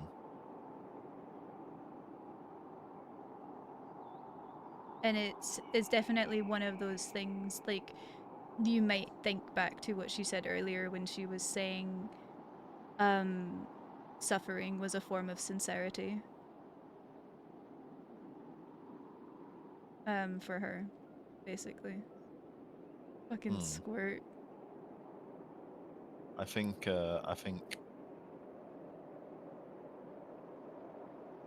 because what does what is Odette like doing? Is she like, does she like particularly care that we can see it, or is she just like, this just seems normal to her? I think it's a big thing for her to do it, to be honest. Mm-hmm. I'm really sorry we just got raided. Uh-oh. Hi guys. After the scene we did, why the fuck are you I guys late? know. And they came in after the kiss? That's nuts. They came in after the kiss. That's so Just missed the unfortunate. juicy bit. Hi guys. It's like when you leave in a cinema to go to the toilet and you miss like a big pop. Yeah, it's like going to the bathroom during Endgame and you come back and Thanos is somehow gone. That's alright, you don't miss anything. Yeah. Guys, welcome in. We are currently playing a D&D session, so we can't super interact, but it's lovely to see you guys and thank you very much. But no, I think it's a really big thing for Odette to have done that because, like, you would remember that, like, she didn't even like showing her hand to you previously, but like after she saw like Trillian's scarring, it was like she showed it as a form of understanding and stuff like that. She definitely wouldn't have done this beforehand. So it is out of the norm for her, but she is partially covering herself. She's not like tits out, you know? Like I mean, no, I mean like under the bedroll, yes. because they didn't have bras, but in that time period, so like she's covering herself, but like it's just one of those things where like she definitely would have never done this before. Hmm. I think Trillion's not necessarily going to say anything, but I think you'll notice that, yeah, if you look towards her, she will just look almost like puppy dog eyes, like really the abject sadness at seeing all these scars, but she just truly doesn't know what to say or even what to broach because she's never seen anything like this. But I think if you were to look at her, you'll just look at her, you'll just see her just like not pity necessarily, but there's definitely a sorrow for what you've felt how you had to do to yourself. Sick. What a fun session we're having right now. No. Odette is kind of just gonna like lean back, still covered, and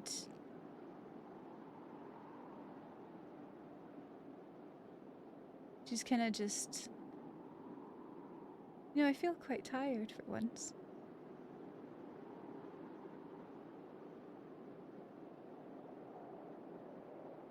Been a long day. Mm, I think we're gonna get a good night's sleep, hopefully. sleep does sound good.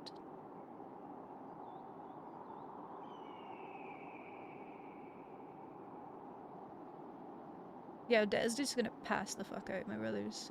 She's tired. She's sleepy. She's gonna curl up under that bedroll and pass the fuck out. This is the Right. first time you've Yeah, ever is that- seen her sleeping. There we go. Oh. Oh shit! Yeah, of course. Character development. Is that all of you go to sleep? Yeah. Yeah. Well, Okay. Yeah, I'd definitely for imagine Cliffy. Oz finished mending the dress, folded it nicely next to Odette, saw that she was sleeping, just kind of smiled, noticing that that's the first time she's like been able to let her guard down around everyone and go to sleep with them there. And he'll decide he'll go for a wee eep as well. As the merriment of the evening begins to die down, your spirits still high, as your exhaustion of everything from your jolly dance with the Correds to your trip all the way from Tither to Yon catch up with you. Once on a sheer cliffside, the steep and narrow path has taken you all the way to Lockbury Hench, where it's not the most comfortable of places out in the open with the howling winds and looming clouds for company, but the mountainous peaks in the distance are a somewhat picturesque sight. It's hard to find this place, perhaps, as aesthetically pleasing as it is. The difficulties of having to face Enderlin Moongrave still present at the forefront of your mind. But the resolve that has taken a hold of all of you is one that's palpable. Days ago, where your friendship stood fractured, and your bonds with each other shattered in the midst of it, you now feel together again. Your true selves in the midst of a day that's been quite pleasant. In the past 24 hours, you felt not just one, but two hags. Your achievements perhaps lost from you as the moment of happiness that you've shared together is really all that matters as this moment sustains itself. And as you drift off to sleep, very easily, your deep slumber finding that it washes over you as sure as the night begins to fall. The warmth of the campfire and the rising smoke as it begins to crackle, and its flames are fanned by the oncoming night breeze, are the sounds that send you to sleep. It will be a long rest. Okay. Well, at the very least, it should be. Uh-oh. Could you all roll me a D100, please? Oh my Oh, god, here we no. go. I'm scared. Trillion's fucked. Okay. Trillian, where your friends drift off to sleep quite easily, you find that the manner of finding yourselves in a desirable slumber elude you. And when you do manage to get the better of your exhaustion, finding yourselves comfortable in your bedroll, you awake no more than an hour later with sweat sticking to your back, your hair's dark and stuck across your face, and your bedclothes almost entirely soaked from how warm you are. Surely it couldn't have been the heat of the campfire that was what got you up. But it appears to be something else. As you find yourself awake under the same darkening sky, you find that your head is pounding. Your hands feel like they are throbbing, your veins engorged upon the backs of your palms. And your instinct is to stand and rise to your feet as this happens.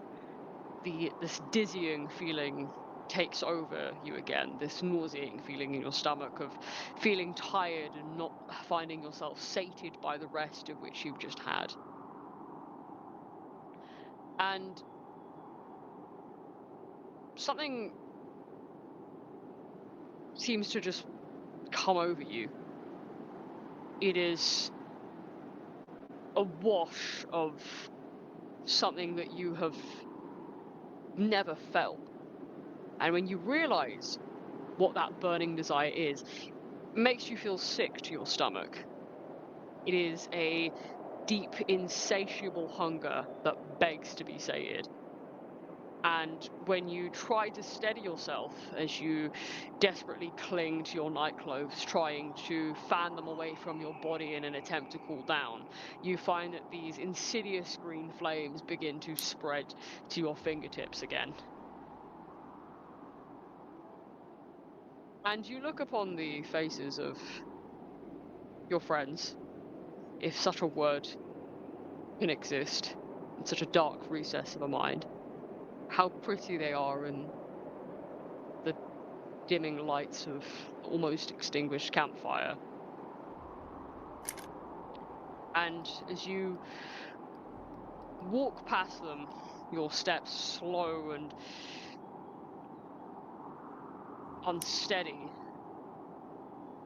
your heart begins to pound until it is so loud it's beating in your ears.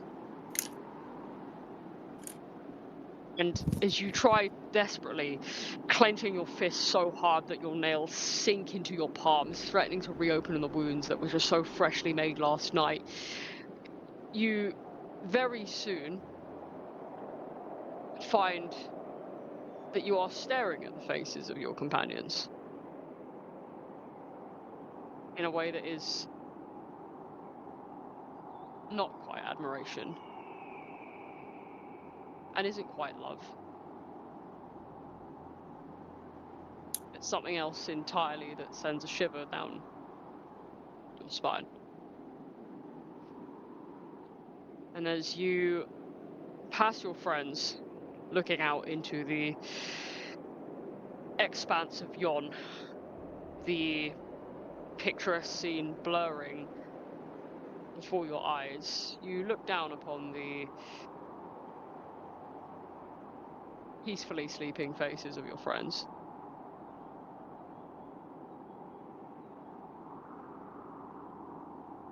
And you wonder, in all of this sick intrepidness that you find yourself with, how pleasant it would be to carve their skulls open in the waning light of a distant night. And there is something that seizes you as your muscles feel like they begin to spasm. Your hands are shaking faster than you can anticipate, and in one fluid motion that doesn't feel like it's yours, your hand is on the hilt of your dagger that rests safely at your belt.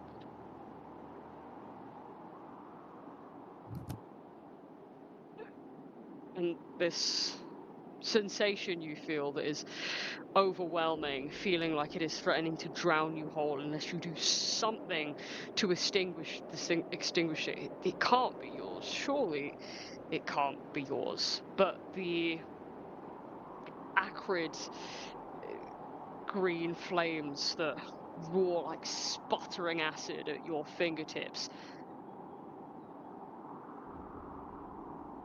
come from no one else but you.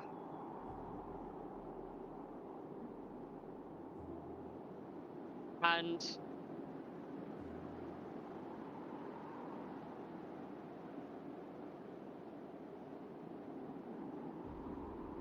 I would like you to look at your character channel, please, Adam. And Oh, I would then like you to make me a wisdom save.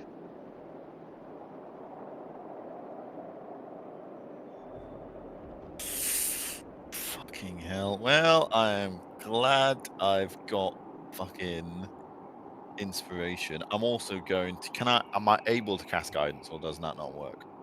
No, you cannot do that right now. Yep. Okay. Do I need the inspiration, or is that fine? That's fine. Okay.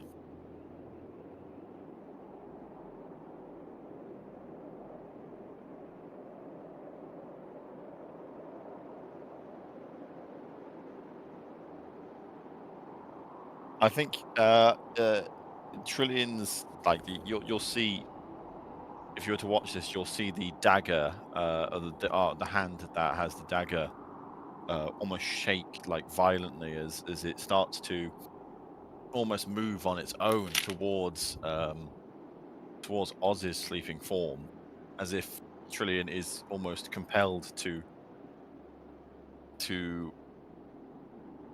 well inch closer and closer towards him and to harm him, but as the hand violently shakes, her other hand will just it will start to grip it, and the grasp will be ever stronger and stronger and stronger until you'll see that her hand that is grasping her arm is white with pressure, and the other arm almost red with uh with the crushing weight of her own strength against her.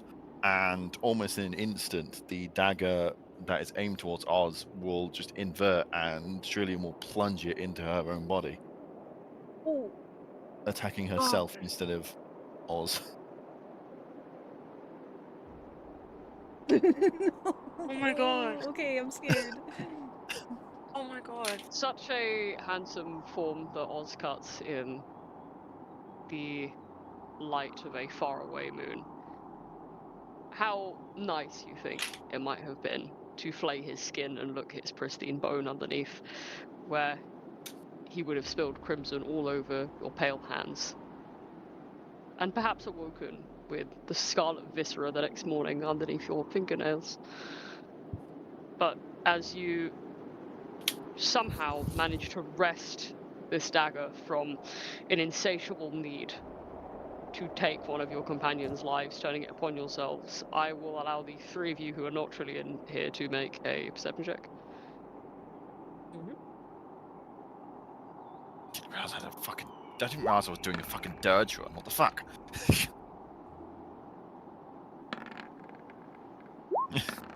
Holy fuck. Lol. Get perceived. Get perceived Oh, idiot. for me. We looking people with blue eyes. You wrest away this burning desire deep within you, feeling as its embers creep up your throat as if you're almost going to choke, and you swallow hard this inferno that's raging within your veins, desperate to be quenched by sanguine waters and only found one thing. And as you redirect this dagger towards yourself, plunging it through the soft fabric of your bedclothes into your abdomen, I want to say that in the disturbance of noise that comes as a muffled sob of indescribable pain, Adet, I think you wake up first. And I will, I think, describe the rest of you either audibly as your DM or in chat, waking up to see this, unless one of you wakes the others up. So go ahead, Adet. Odette is gonna wake, and I think Trillian was like close to her when she was sleeping, so I think she would have felt the absence, and then the noise and stuff, it just wakes her up. I think she's gonna like shoot forward in her like bedroll, and she's gonna see how like Trillian has like a dagger in her, and she's not even gonna think. She's kind of just going to like half scramble, like almost like tripping, almost like trying to get out of the bedroll to like go and help her. And she's just like, Trillian?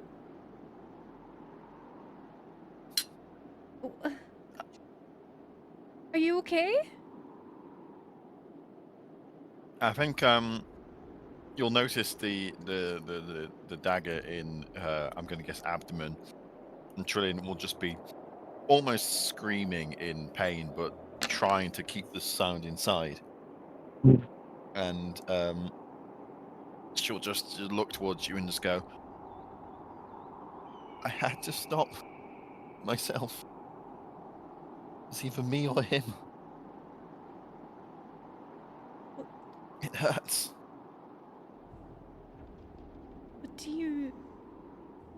What do you mean? Piercing, damn it, holy shit. Like, oh god, okay, that's still like partially nude, by the way, so she's just gonna like half cover herself and like run over to Trillian.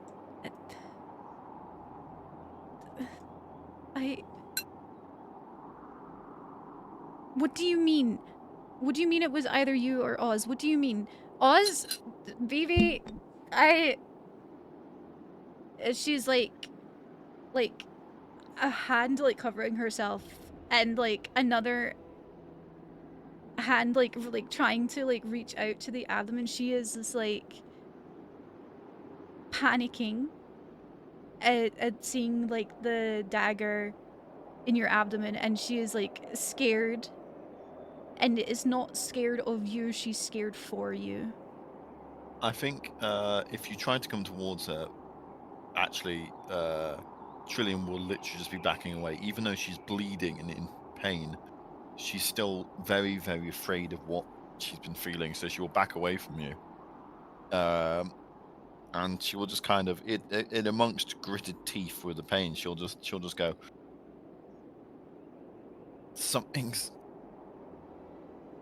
making me want to kill all of you. I don't know what it is, but I need all of you dead. But I can't. No, I can't do it, so it needs to be me.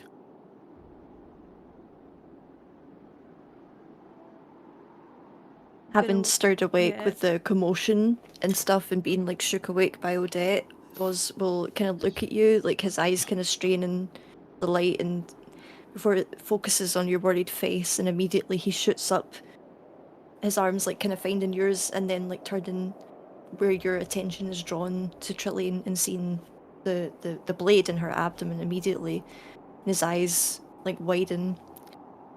Gods, Odette, Trillian, what happened? Something's controlling Trillian. It made her try to attack you, and I think, and she's turned the dagger in on herself. I don't. Odette, calm down. Go and wake Vivi up. I'm going to Trillian, come here. And Oz is gonna like get up to go towards Trillian. Trillian will back away even more from you when you trying to approach her, and she'll just go, "No, don't. Wait. You're the one it wants me to hurt the most. I can't be near you. You're not safe." Trill. It's okay. Take a breath. He's like got his arms up, like kind of like backing towards you. It taking a step back, but then like going towards you again. It's like it's okay. Take it easy. Let's not get you losing any more blood. We can talk about this in a minute. Right now, I'm more worried about you.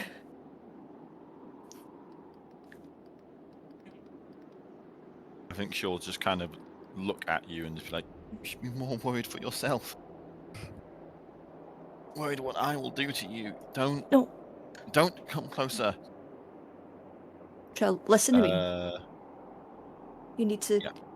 you need to stop and let me see you. And he's gonna go in to do, oh goodness, where's lay of hands? He's gonna try and get to you. He's gonna try and get me.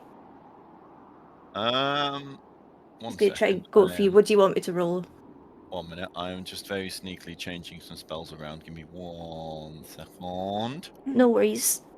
I can like do a roll to get you, and you could do a roll to like avoid me if you wanted. Oh no, she's just straight up casting whole person on you. Oh. Shit. Oh, She doesn't want you coming anywhere near her, so she is lashing out to stop you from moving. Oz will kind of like strain for a second and realize he can't move his body. Oh, you can And make it a save if you want. oh, Yeah, I think he's like wisdom save. okay. Wisdom save. I wasn't sure if I was just gonna play him as in like caught off guard. No, It's if it's a wisdom. Go you're for it. welcome to make that save with a disadvantage if you believe that his need to help Trillium would override his awareness that she might be casting something on him. Yeah. Mm-hmm. Fucking hell. Go on. Bill. He's at your behest, my dear. I think you'll just kind of just hear Trillian just scream as she reaches an arm out, a hand out, and just basically just saying. She'll just scream the word no, and you'll see this magical energy that's probably glowing like a almost radioactive green. That will lash out and just entwine, just strike Oz and entwine him to the ground and literally stop him from moving. And whole person, they're still conscious of it, right? They're not like. How's it work? He's paralyzed. Yeah. So he's paralyzed. So he knows he's paralyzed. Yeah, that's what I'm asking. Yeah. Anyway. So yeah, you'll obviously recognize the fact you are paralyzed, but Trillian will basically has done this to stop you from going near her, and she will just literally use the opportunity to back even further away, and she'll just go. I'm sorry, but you can't be near me. Not you. You. I can't harm you. I can't hurt you. Not someone as amazing as you. You don't deserve to be killed by me. Stay where you are. Don't come any closer. And I think thematically she's been backing up. She's not been looking at herself. And I think she'll back up kind of into this rock here and literally quite violently smash her back into it. And I think it will actually be enough to catch her unaware that she'll then collapse on the floor because of it. And then she'll just kind of curl herself up in a fetal position, and again she'll just start crying her eyes out as she just starts repeating, "I don't want to hurt you. I don't want to hurt you. I don't want to hurt you. I don't want to hurt you." Adept Vivi, yeah, I was about to say. Yeah, I was what's- literally gonna what's going on say, with each yeah. other? I didn't want to interrupt anything that was going on and things. I think at this point and things, as Odette kind of comes over, Evie's eyes will sort of like just wince as she looks, and she'll probably open her eyes and just she might have just caught Trillian kind of backing away, and as like her vision kind of just what's the word, like when it clears and she kind of sees what's going on, she kind of like looks over, sees it, and goes, What's happening? Wait, why is Trillian bleeding? I What's going on?" I don't understand either. I I woke up and she was standing over Oz with a dagger in her abdomen, and I don't know what's happened. She said that something's taken over her.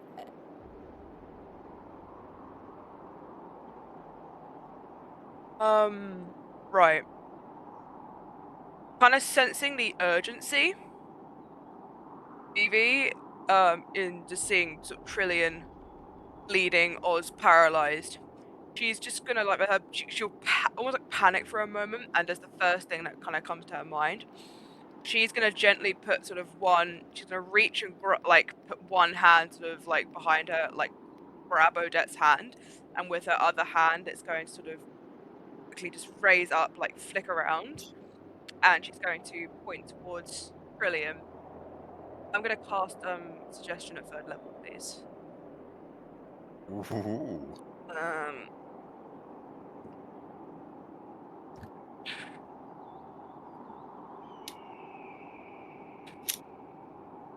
Um. And what she is going to say as the suggestion is trying to stay as calm as she can. Fails it. Yes, you get me. Do I have to? Yeah, I won't tell you where it's coming from.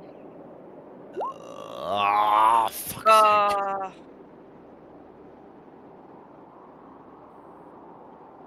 I would love to fail it, but I feel like it doesn't make sense for me to That's want okay. to. That's No, right. there's a reason you have advantage. Okay. Vivi will try and make this suggestion, and she will go, "Put the dagger down, Trillian. Calm yourself, and go to sleep." I think Trillian will. She's not looking at you. She's still rocking herself, but she will go. I can't put the dagger down. It's in my fucking abdomen. I don't want to sleep. I don't want to risk being taken over.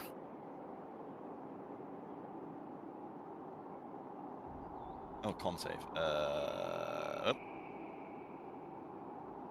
Oh, now I roll good when I don't want to. Fuck's sake. God damn it, Trillian. Through the I'm gonna end the session on a really funny note here, Oh no. because it is Oh, because it is time. Some of you have work tomorrow, but also I think we will have ample time to froth about everything. Through the fixated eyes of yourself, Oz, finding your struggle now evident in trying to free yourself from this paralysis, as these green flames that you find yourself shrouded in seem to hold you in place, and Adette and Vivi, as you watch on in abject horror as Trillian's fear appears to match the crimson that appears to be spilling from her waist and making a pool near her on the floor. You watch, afraid of your friend and what she might do to herself. And as all of you, perhaps unwittingly, in a mix of fear and worry, gaze upon Trillian, you will notice every single detail about her. How there are several beads of sweat dripping from her forehead. How there is a single droplet of blood at the corner of her mouth. How the scarlet of her blood appears to have stained through her bedclothes, and appears to be pooling below the floor, where the hilt of her dagger appears to be sticking out of her torso. and how her hands the entire time are shaking, trembling faster than you've ever seen them, quivering in time with her bottom lip. And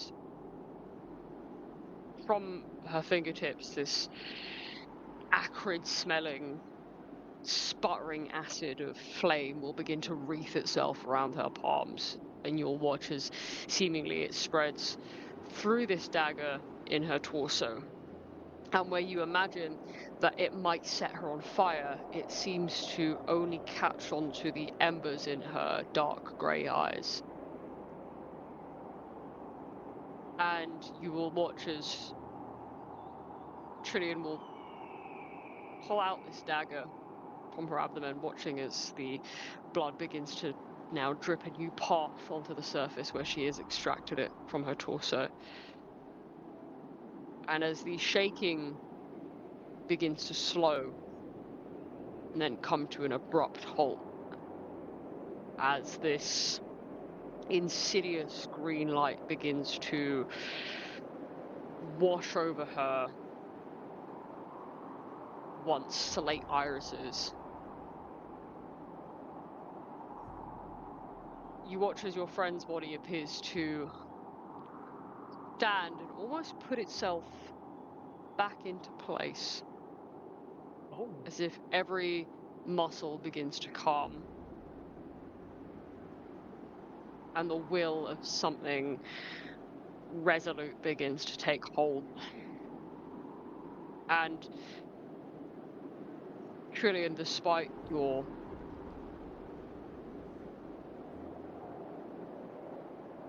desperate resolve to be free of this, you look at Oz and you have but one thought in your mind: a droplet of water in a crystal clear lake that sends ripples throughout your boiling blood in your body, as he is still caught within the confines of your whole person. It would be a shame to waste such a pretty target, wouldn't it? Oh my god. And that's where I'm gonna end the session, because I'm evil. Oh my god, that is evil. Gnarly. Oh, that is Gnarly. True, so true, real, and evil. true. Anyway, as your Thoughts and time on feelings. the mountaintops of Yon seem to have only just begun.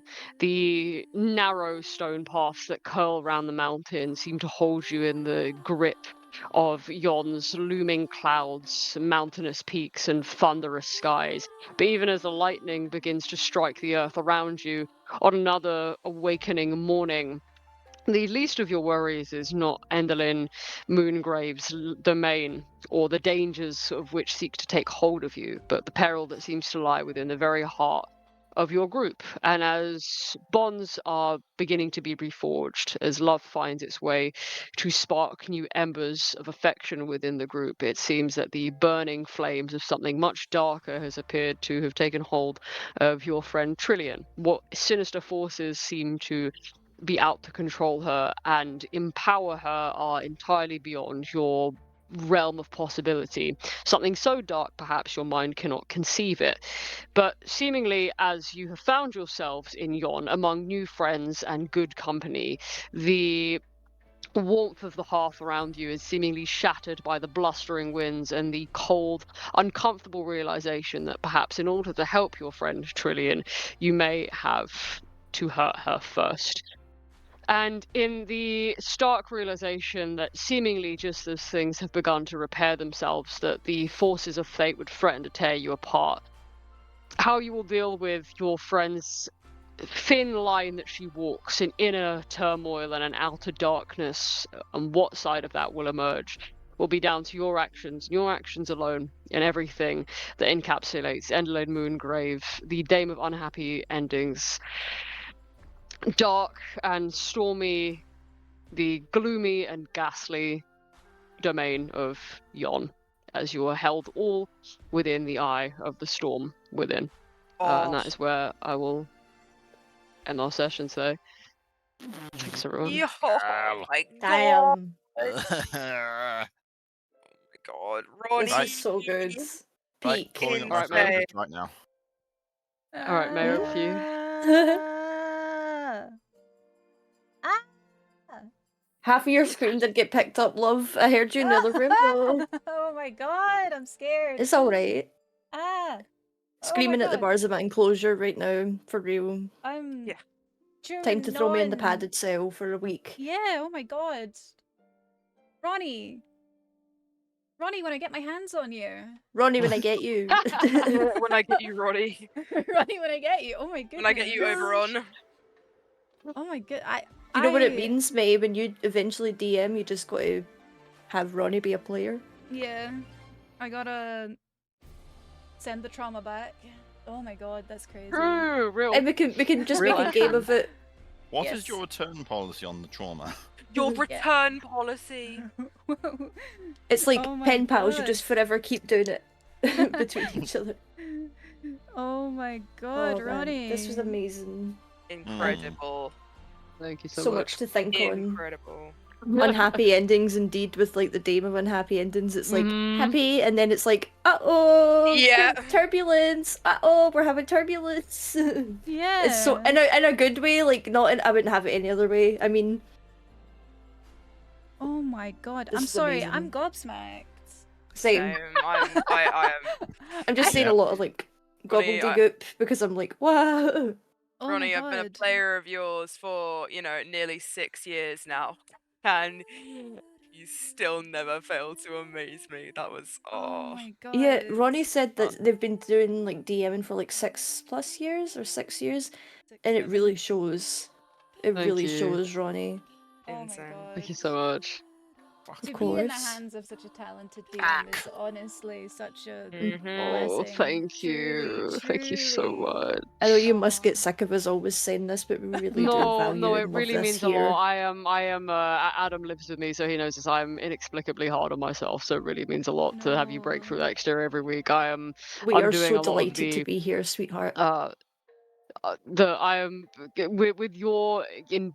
I'm so indebted to your kindness and the softness in which you offer me of your words and your feedback every week. It's undoing a lot of the harshness I've held myself to for years. I really am starting to just peel that back this year. So thank you so Aw. much. It does mean so I'm much. so happy to hear Always. that, Dolly. Oh my god, the session was incredible. There was so many like happy moments and then not so happy moments near the end. But we there. love it. We love the I- emotional trauma. Oh We- my we- god, is it ball? This is what we do D&D I'm for. Scared. I'm so Yeah, scared. is it fucking Baal? Oh my god, it's Baal. I'm scared that it's ball. Oh my god. Oh my god. This is. I'm like kind of shaking. This is so cool. This is Kelly an might be evil incredible right now, but session. honestly, it's kind of hot. I literally. I'm continuing my theme. What can I say? I'm reliable. Consistent. I put in the chat when I was waking up Vivi, I was like, wake up, girly pop, our goth baddie is having a crisis. Yeah. Oh my god, no, this is so good. Thank you, Ronnie, for an incredible session. You're Absolutely so welcome. wonderful as always. Oh my god. Yeah, I'll be back on Friday. I'm hopefully finally playing Elden Ring, because every time I say I'm going to play Elden Ring, it doesn't happen right now. But hopefully I'm going to be doing that on Friday. I'm sorry, I'm so like...